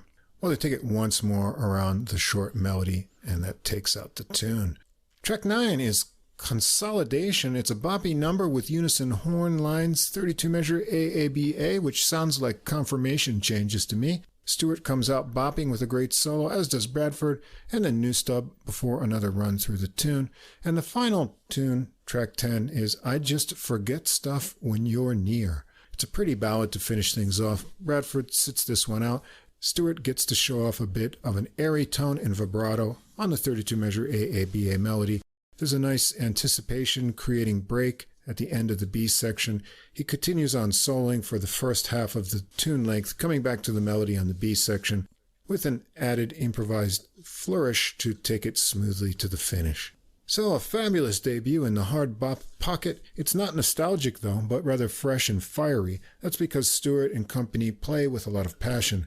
High energy solos like we remember from the players in the 50s and 60s, and I'll be keeping my ear out for more from Stewart and Bradford. Stewart's tunes are built on familiar frameworks, but have enough fun little twists to surprise you in spots. So put on your hard bop hat and enjoy this one. Oh, I just happen to have a hard bop hat right here. I think I'll put it on now. Yeah, get that on. I think this album is aptly named. It's called Woah. Yeah. that's kind of what I was saying all the way through. I used the words high energy too, all the way through. Even in the slower tracks, you can kind of hear this kind of like almost this contained like excitement. It was really great. The instruments are recorded up front. They sound great.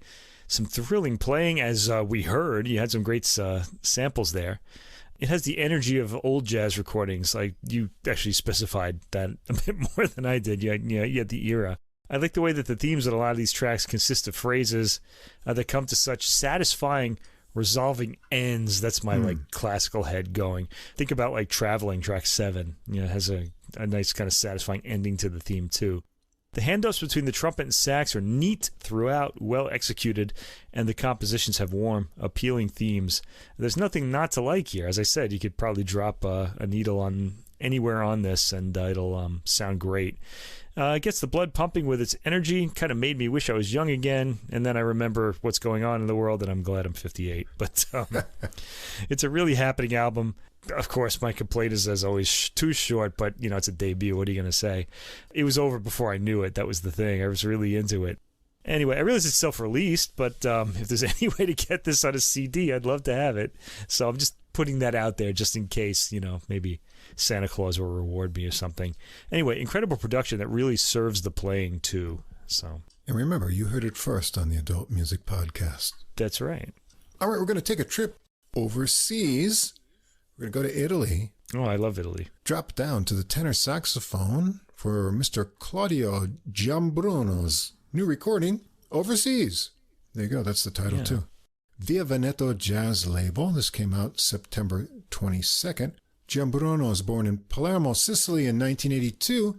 He received the academic diploma in jazz saxophone at the Conservatorio E Scarlatti of Palermo and currently serves as saxophonist in the Sicilian Jazz Orchestra. Now, some of the big names he's performed with in recent years in the Italian jazz scene: Flavio Boltro, Fabrizio Bosso, Max Ionata, and Enrico Pieranunzi. Some of those are luminaries of this podcast, too. We've talked about them as well. Jump to the international scene. How about these names? Ron Carter, Christian McBride, Dave Holland, John Clayton, John Faddis, Billy Cobham, Gregory Porter, the Manhattan Transfer, David Kikoski, and Diane Shore. It's quite a resume he's got. Yeah. Now he says of this album, quote, "Overseas is an album of my original songs and some compositions that I chose with great care, where the common denominator is the melody, to which I have always attributed a highly significant value. The melody, for me, is the meaning of the story we tell." He could basically be speaking for Italian culture right there, because they're very melodic people. Keep that in mind as we go through and take some sample listens to this recording. Claudio Gianbruno on tenor sax, Andrea Rea on piano, Dario Roskiglione on double bass, and Amadeo Ariano on drums. We're going to start out with the tune Lose Bounce by Dan Nimmer, who plays piano for Wynton Marsalis, and in the past, and he joined the Jazz at Lincoln Center Orchestra. This one is from his 2007 release on Venus Records, T for Two. And this tune has a catchy repeated riff melody in an AABA form with 16 measure sections. The stop time on the A sections makes it fun, and more snappy accented phrases on the B section as well. Right away, you can settle into Gianbruno's big, warm tenor sax sound. He continues on into a solo, swinging hard with nicely connected melodic ideas. There's a little fascinating rhythm quote in there as well. Let's check out a bit of his solo.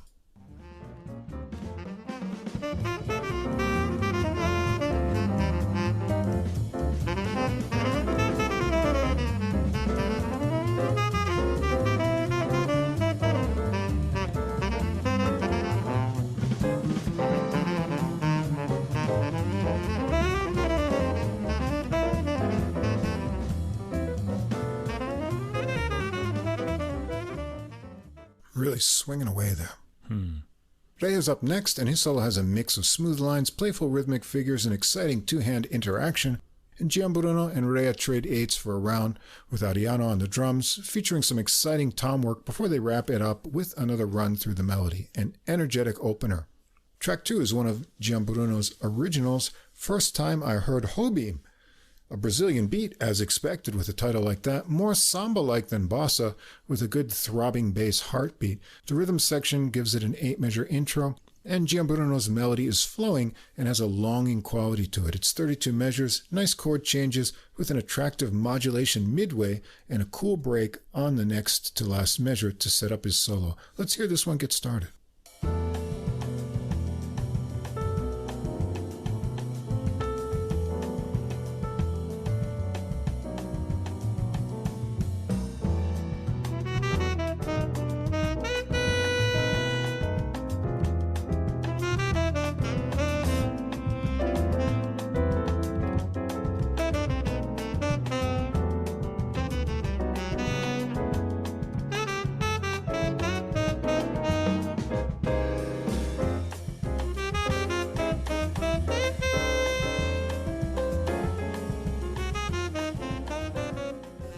I like that modulation there. So you can see his tone is husky, but his phrasing is breezy, which is a nice mix over those tight, clicky grooves from Ariano and Roskiglione's bass pulse.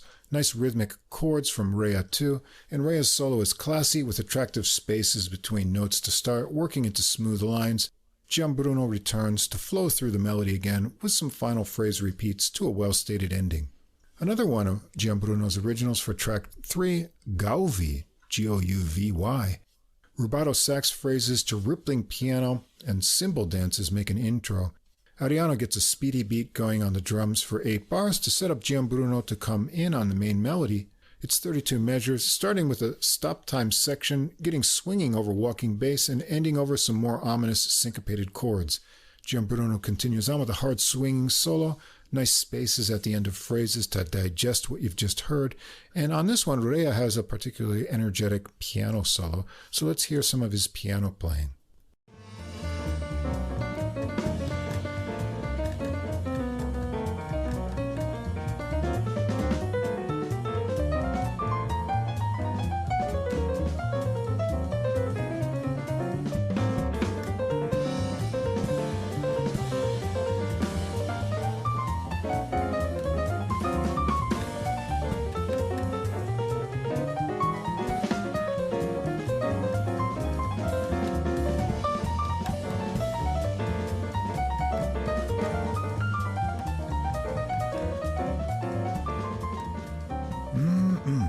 Sounds like you had a couple of espressos before playing that tune there. I actually wrote that in my finishing notes.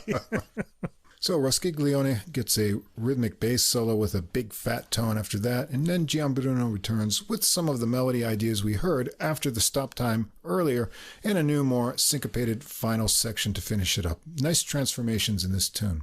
All right, Mike, you're the Italian speaker. Help me out with number 4. Yeah, but this really isn't Italian. It's Neapolitan. It's a Neapolitan dialect. This is a Neapolitan song. Na voce, na chitarra e un poco e luna. This is as close as I can get. All right. Despite my family being of Neapolitan descent. Go figure. A voice, a guitar, and a little moon. That's all you need. Yeah. Right. Ugo Calice, Carlo Alberto Rossi. First released by Teddy Rino in 1954, who I guess is an important figure in Italian music industry, and he's still alive from what I can see. Wow. I listened to a few versions of this tune, including with Teddy Rino playing. You can see it on YouTube. And it seems like it's usually in 4/4, but here they give it a 6/8 feel, set up with a 4-measure rhythm section intro. It's a pretty melody and floats nicely in this meter with a wispier kind of tone from Gianbruno. His solo is melodic and breezy to match. Rea shows off a light touch on his piano solo into some ringing chords to bring Gianbruno back with the melody to a lullaby-like ending. Track 5 is another Gianbruno original, C Muse, and this one has an 8-measure ostinato intro of catchy bass and left-hand piano. It's in a 5/8 meter feel with a 1-2-3-1-2 kind of pulse. Gianbruno's legato melody lines contrast with the syncopated bass underneath. It's an AABA form, but check out how the B section changes up to 6 beats with an extra measure, making it a 33-measure form in total. Kind of unique. Let's check out how this one gets going.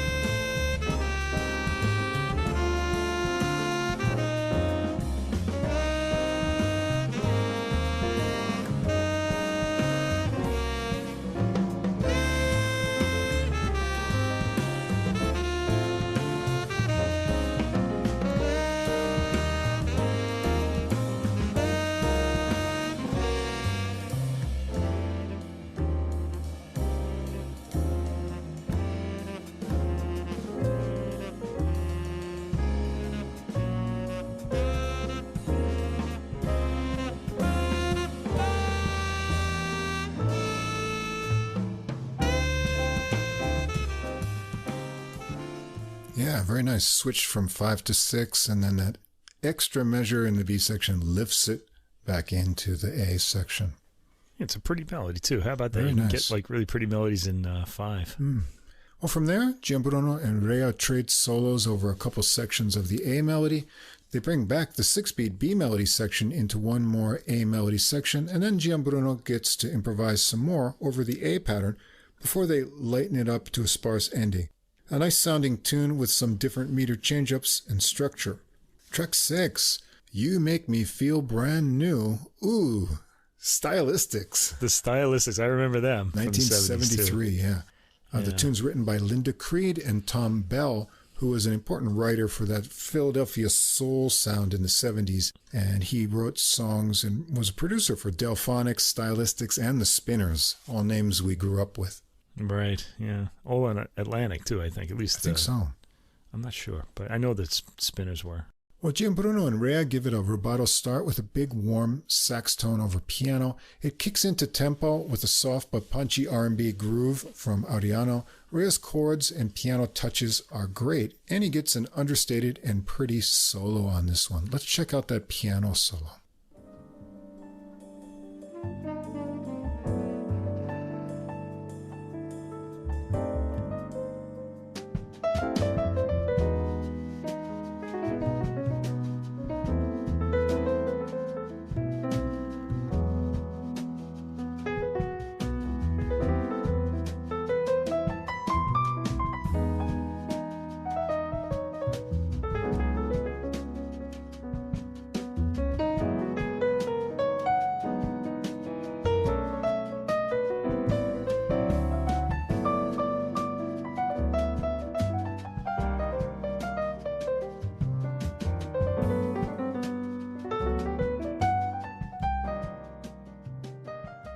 Nice touch there.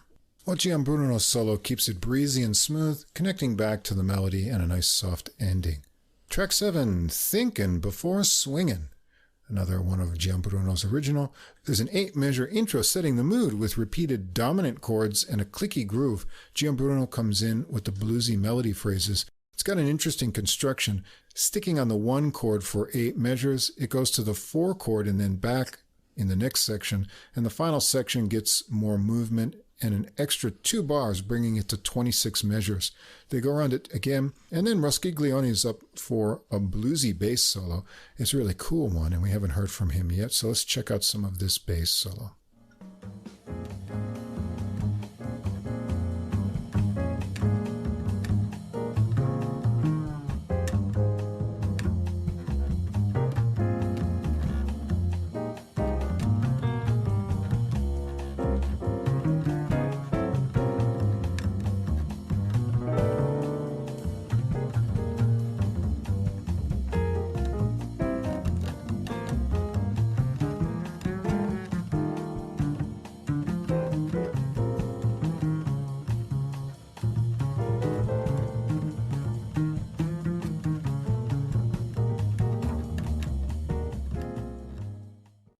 After that, Bruno has an appropriately funky solo, getting some of that 60s blue note mood, and Rhea's piano solo on here has a sublime funkiness to it and a lot of tasty ideas, so pay attention to that.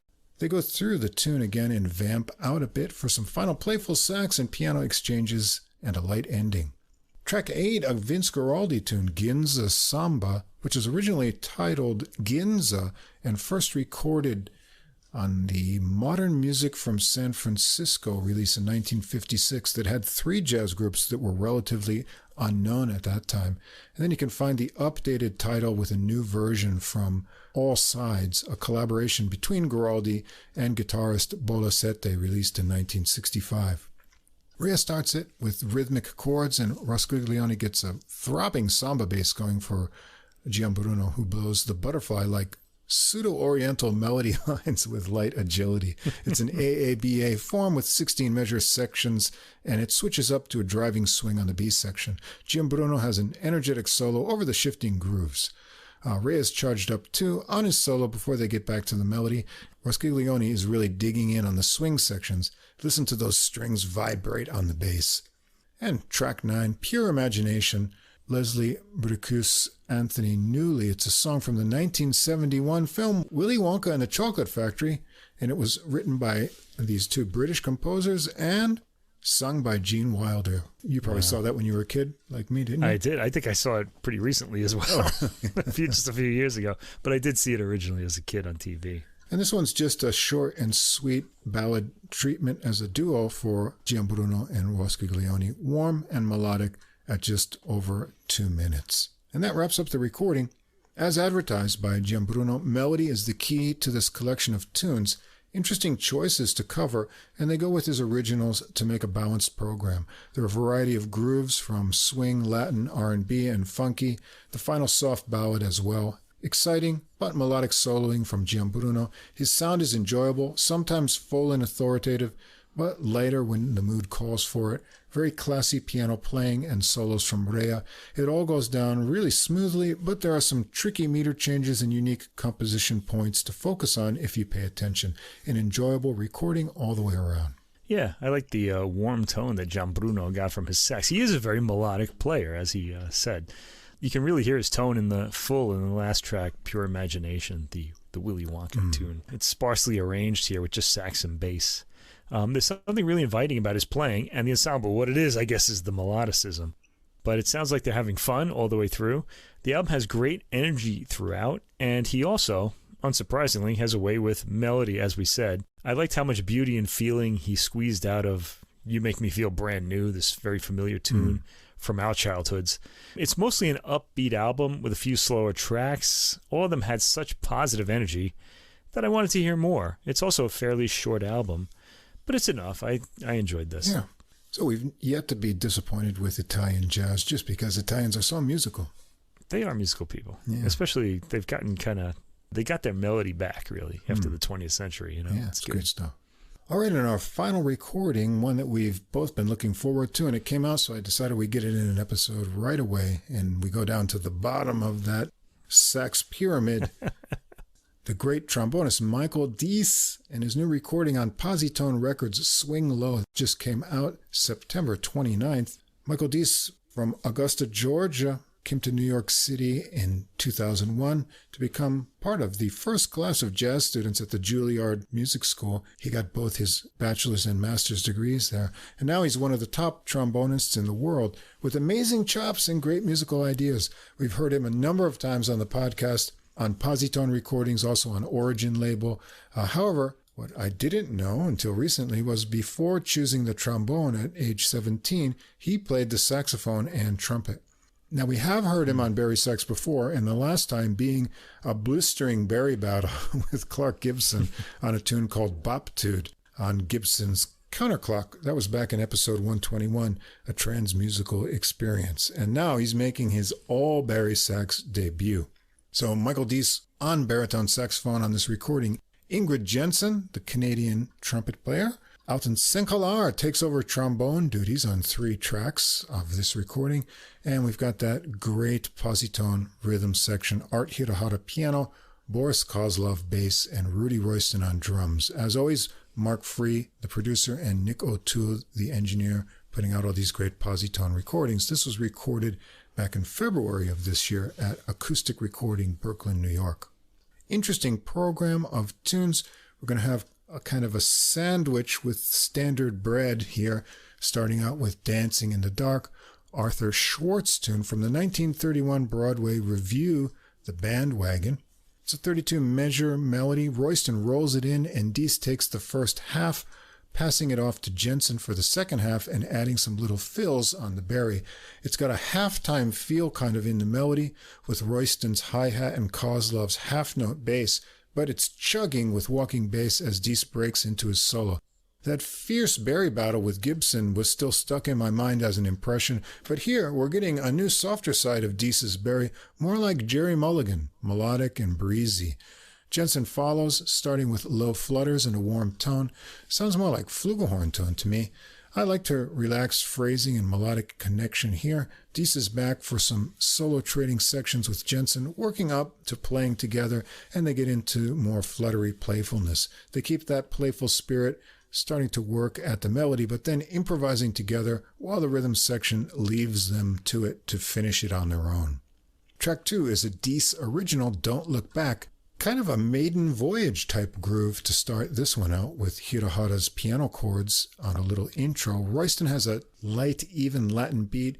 There's pretty chord changes and breezy harmonized horn lines with appealing weaving lines in sections and nice low Barry lines. Let's check out how this one gets started.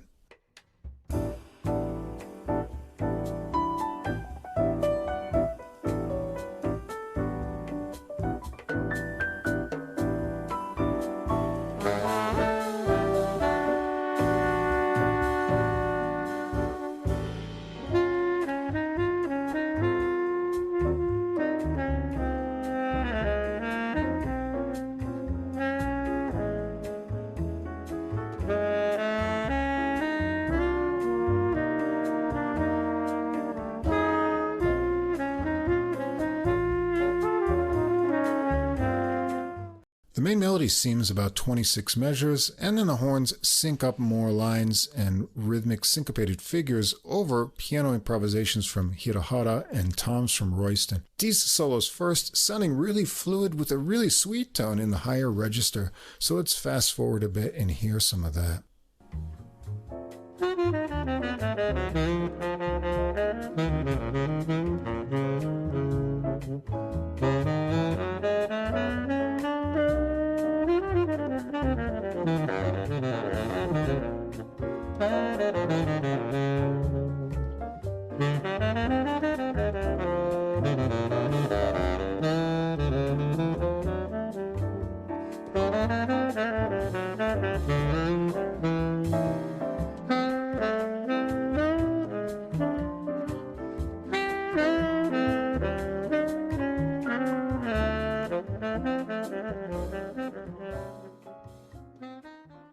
They transition with the pulsing horn lines to a solo from Jensen. I like her in the warm lower register with smooth lines. Sometimes her upper register, the pitches drift around a little bit, but she seems to make that kind of part of her style. Dees gets back to the melody, and Jensen weaves in again, working to a nicely harmonized ending together over some ripples from Hirahara. Yeah, I was wondering if she wants that, because she does it more than once. I thought that was part of her style, actually. Track 3 is a tune called Appreciation, written by guitarist Ben Turner. This tune has a smooth flowing melody over a light swing feel. Jensen comes in with the pickups and takes the first round with a cup-muted trumpet sound. There's some fun syncopations along the way, accented nicely by Hirahara's chords. A nice little break brings Dees in for another run through the melody, starting in unison and then splitting into harmonies with Jensen. He's up first to solo again with snappily swinging phrases over the light groove, and Jensen starts with some nice soft-tongued articulation on her solo on this one and keeps a relaxed feel. Let's check out a bit of her solo.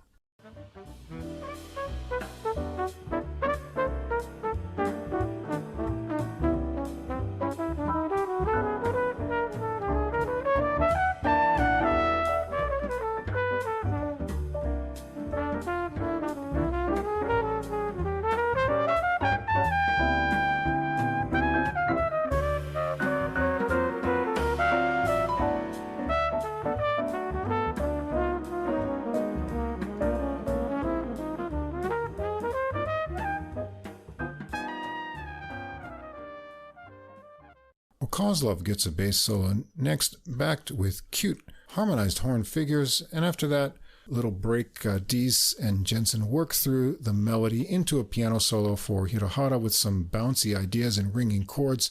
The break and then melody pickup lines take it to a soft ending.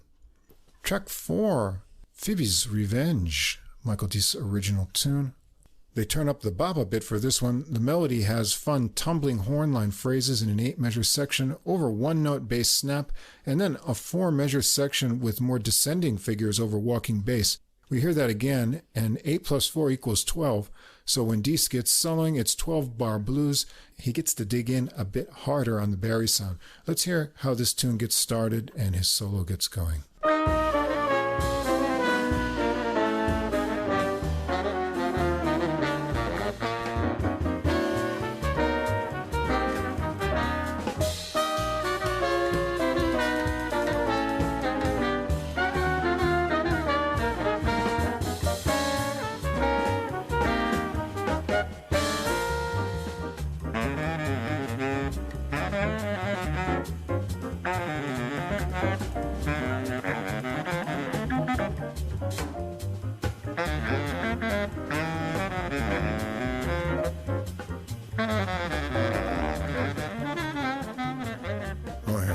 Love that big tone and aggressive approach there. Jensen has an exciting solo on this one too, working out into harmonic extensions for some cool tension, and Hirahara dazzles with speedy figures, lines, and some cool high rhythmic play.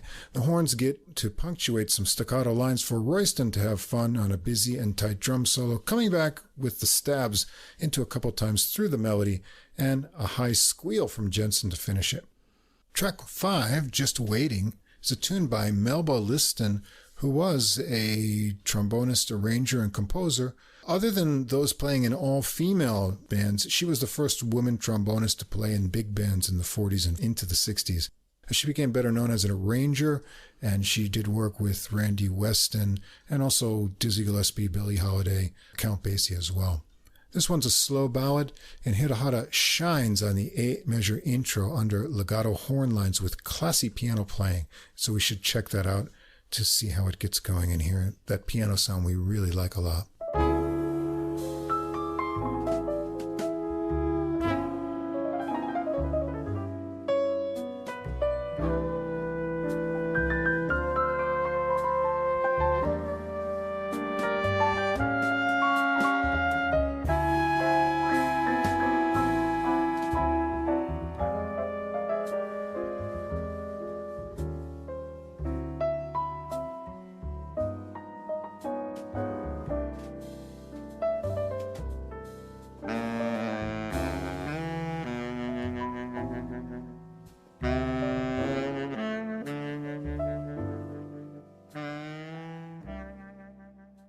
There's Dies with a huge tone in that old-timey quivering vibrato.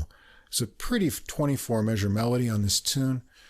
Jensen takes the next phrase, and they work it out together like a dance, hitting some nice harmonies on weaving lines.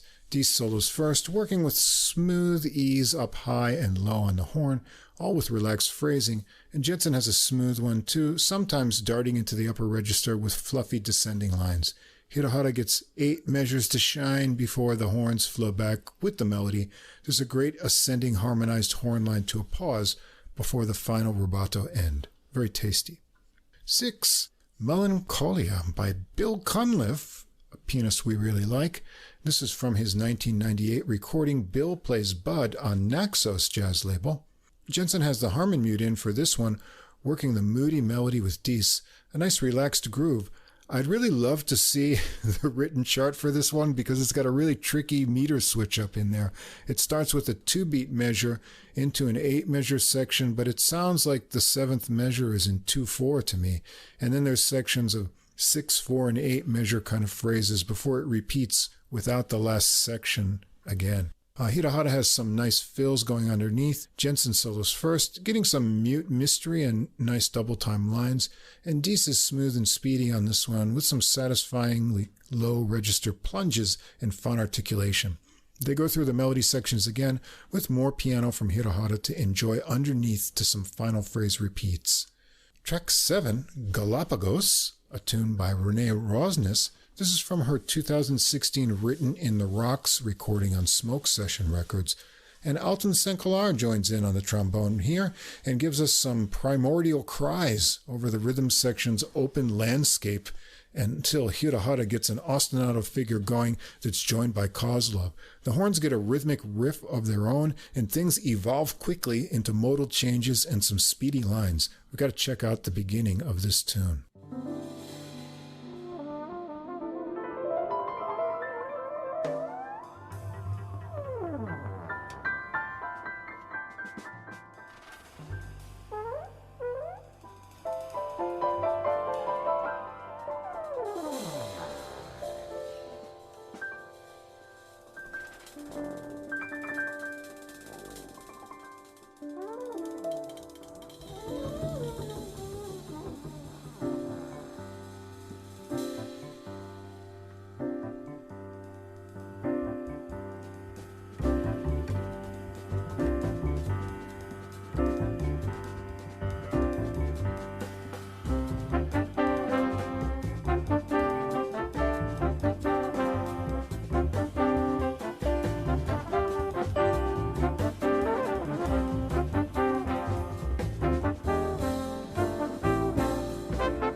Pretty exciting stuff there.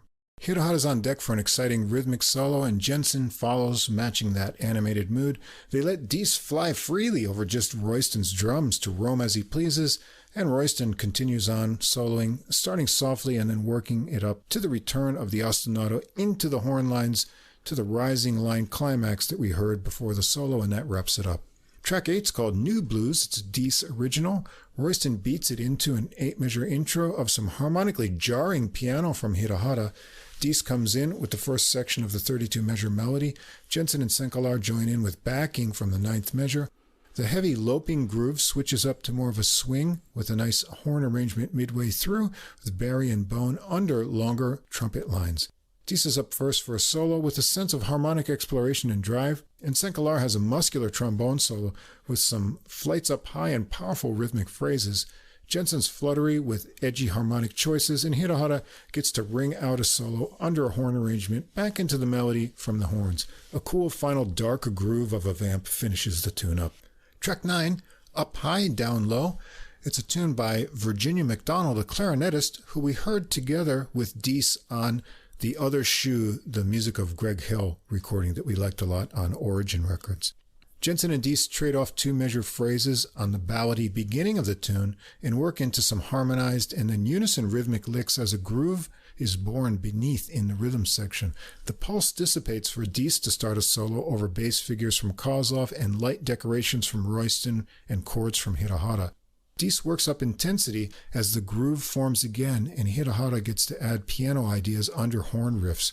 It returns to the ballad melody horn exchanges from the beginning into improvised exchanges with some half-valve touches and some high reaches from Jensen as the rhythmic drive builds up to the end.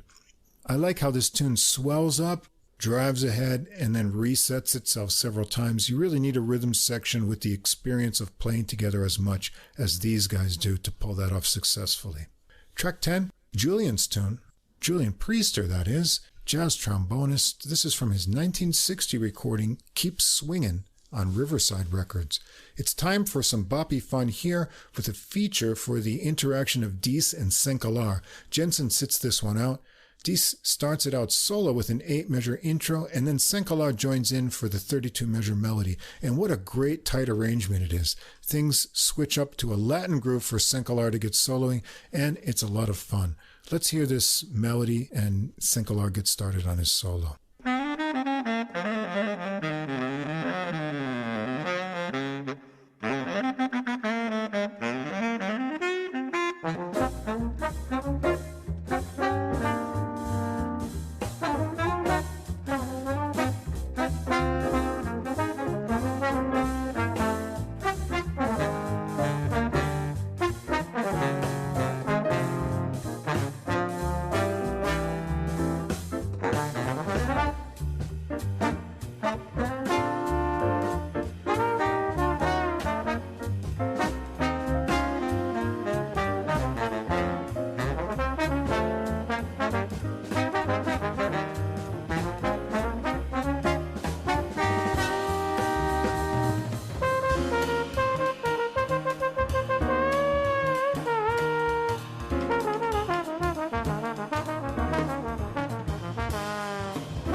Just want to let that one keep playing on and on. Yeah. Well, it shifts back to swing with walking bass as Dees gets his turn, and they get some fun, new arranged lines building into a bouncy bass solo from Kozlov, and then get another run through the melody to wrap it up. And the recording ends with another standard, Embraceable You, George Gershwin's tune, 1928, originally for an unpublished operetta named East is West, but it was published in 1930 and included in that year's Broadway musical Girl Crazy. And it's a duet for Dees and Kozlov, so you'll only need your woofers to listen to this tune. Dees starts out with 16 measures of the melody and then gets into wonderful melodic improvised ideas. It's got a slow ballad feel at the beginning, but when they get back to the melody, it becomes more rhythmic, and if you imagine in your head, you can think of a cha-cha beat underneath it. And let's just listen to the end of this tune and the end of the recording.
And that's it.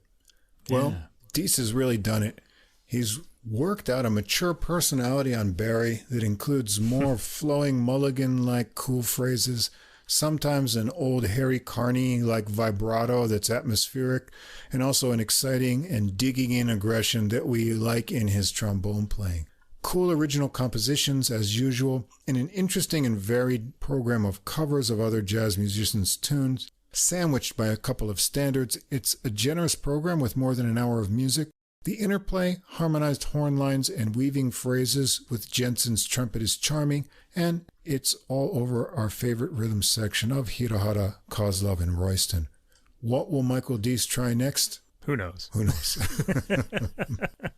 I do like him on the trombone, though, so I hope he'll do more of that. For sure. I was impressed by Deese's whole way with the baritone sax. He seems to know what we like about it, because he was down in the low end a lot, right? There's a lot of low, reedy baritone sax buzz, and I really kind of get off on that. There's you said the same thing. There's an all-star lineup on this album for us. Right. Art Hirahara on the playing with the class. We hear him within all the other ensembles. Rudy Royston keeping the rhythm exciting and really propulsive when he plays solos. And Boris Kozlov, our most valuable bass player, is brilliant as always. And you can really hear his lyricism in full tone on the last track, Embraceable You, which I really enjoyed. Ingrid Jensen provides quite a bit of contrast on this album, especially when she's soloing. She took a lot of chances, I thought.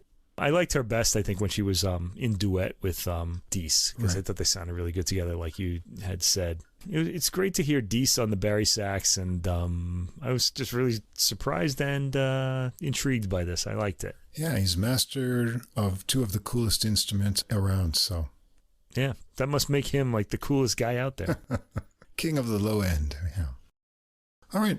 All exciting stuff there. You can check them out on the Deezer playlist, and we'll have a new playlist up with the next episode's recordings not too long after this gets published. What do you have on deck for classical next week? I don't know. What do I have on deck for classical? I know it's a Baroque, a Romantic, and a contemporary again. Let's see. The Baroque is going to be a new Locatelli recording by interesting pairing. Isabel Faust on the violin, one of the great violinists out there, and a favorite of the podcast, Il Giardino Armonico with Giovanni Antonini. And whenever you hear Giovanni Antonini's name on a project, you know it's going to be not what you expect, let's say, even though you might know the tunes. Now, we've been talking about him a lot with the Haydn series that he's doing, the Haydn 2032 Symphony series. So here we hear him back in his Baroque guise. Right. We have an album called An Invitation at the Schumanns, which is sort of like an imaginary night out at the Schumann's house where a lot of music making is taking place. And I thought this was an interesting program. It's also got another violinist that we like, Théotine Langlois de Swart, as part of the Dichter trio on this album. And I've a contemporary Bulgarian composer that I just really learned about today and decided, let's listen to this, because we tend to like Bulgarian composers on this album. So this is really going unheard when I programmed it, so I'm not really sure what it's going to be like. But that is, let me get her name here because I just learned it today. Dobrinka Tabakova, I don't know. But we'll see what that's like next week. It's all orchestral works. Oh, cool. And I'm going all trumpet next week. We're going to check out Eddie Henderson, elder statesman, on the trumpet with his recording Witness to History. That's on Smoke Session Records. Brad Turner on trumpet and piano on Cellar Live, The Magnificent. And one, I'll tell you, that sneaky Deezer. I've been waiting for this recording to come out. A trumpet player that we don't hear enough of. Been waiting a couple of years for his new release. That's Jim Rotundi with his quintet. It's on Crisscross Jazz over here. I knew this had been coming out for a few months, and I checked, and it wasn't listed anywhere. Especially it wasn't listed on Deezer. And today it suddenly appeared with the original release date of September 29th. But okay, well, it's not like it was that long ago. So no, still, but when an album comes out that I'm looking for, and then I know that feeling well. Yeah, they put it up with not the actual date that they had it, but it's available now. A really great trumpet player that I'm always looking forward to hearing. If you want to find all those recordings together, they'll be on the Deezer playlist. You can go to Deezer, come over to our Facebook page, and get a link to it there. As we said, we've got that great interview coming up this week. I should have it out on Thursday. Tony Addison, yeah. Relentless Pursuit. You definitely want to check that one out. Also, be sure to check out the Same Difference podcast. Link to it at the end of the episode. We'll also have their little promo when we sign off here. Looking forward to going on their podcast sometime in the upcoming month or so. Thanks, as always, to Fast Signs of Staten Island for our glowing neon logo. Any final words, Mike? Just brandy is a delicious alcoholic drink. That's all I want to say. I might go have one myself now. Yeah. It goes well with classical music. I just want to recommend it to you classical listeners out there. Sounds good. If you're still listening. So check out that interview with Tony Addison and get those recordings for next week's episode. Until then, this has been episode 135 of Adult Music, and we will be with you again soon. Same difference. 2 jazz fans, 1 jazz standard. A review of a single jazz standard through music, history, and stories. And this is AJ. And this is Johnny. If you are a jazz fan and you like jazz standards, bebop, show tunes, ballads, you name it. Yeah, we've got them here. We drop a new show on you every other week, and we take a standard and we listen to a few different versions of it. Same difference. Come join the fun. Looking forward to seeing you.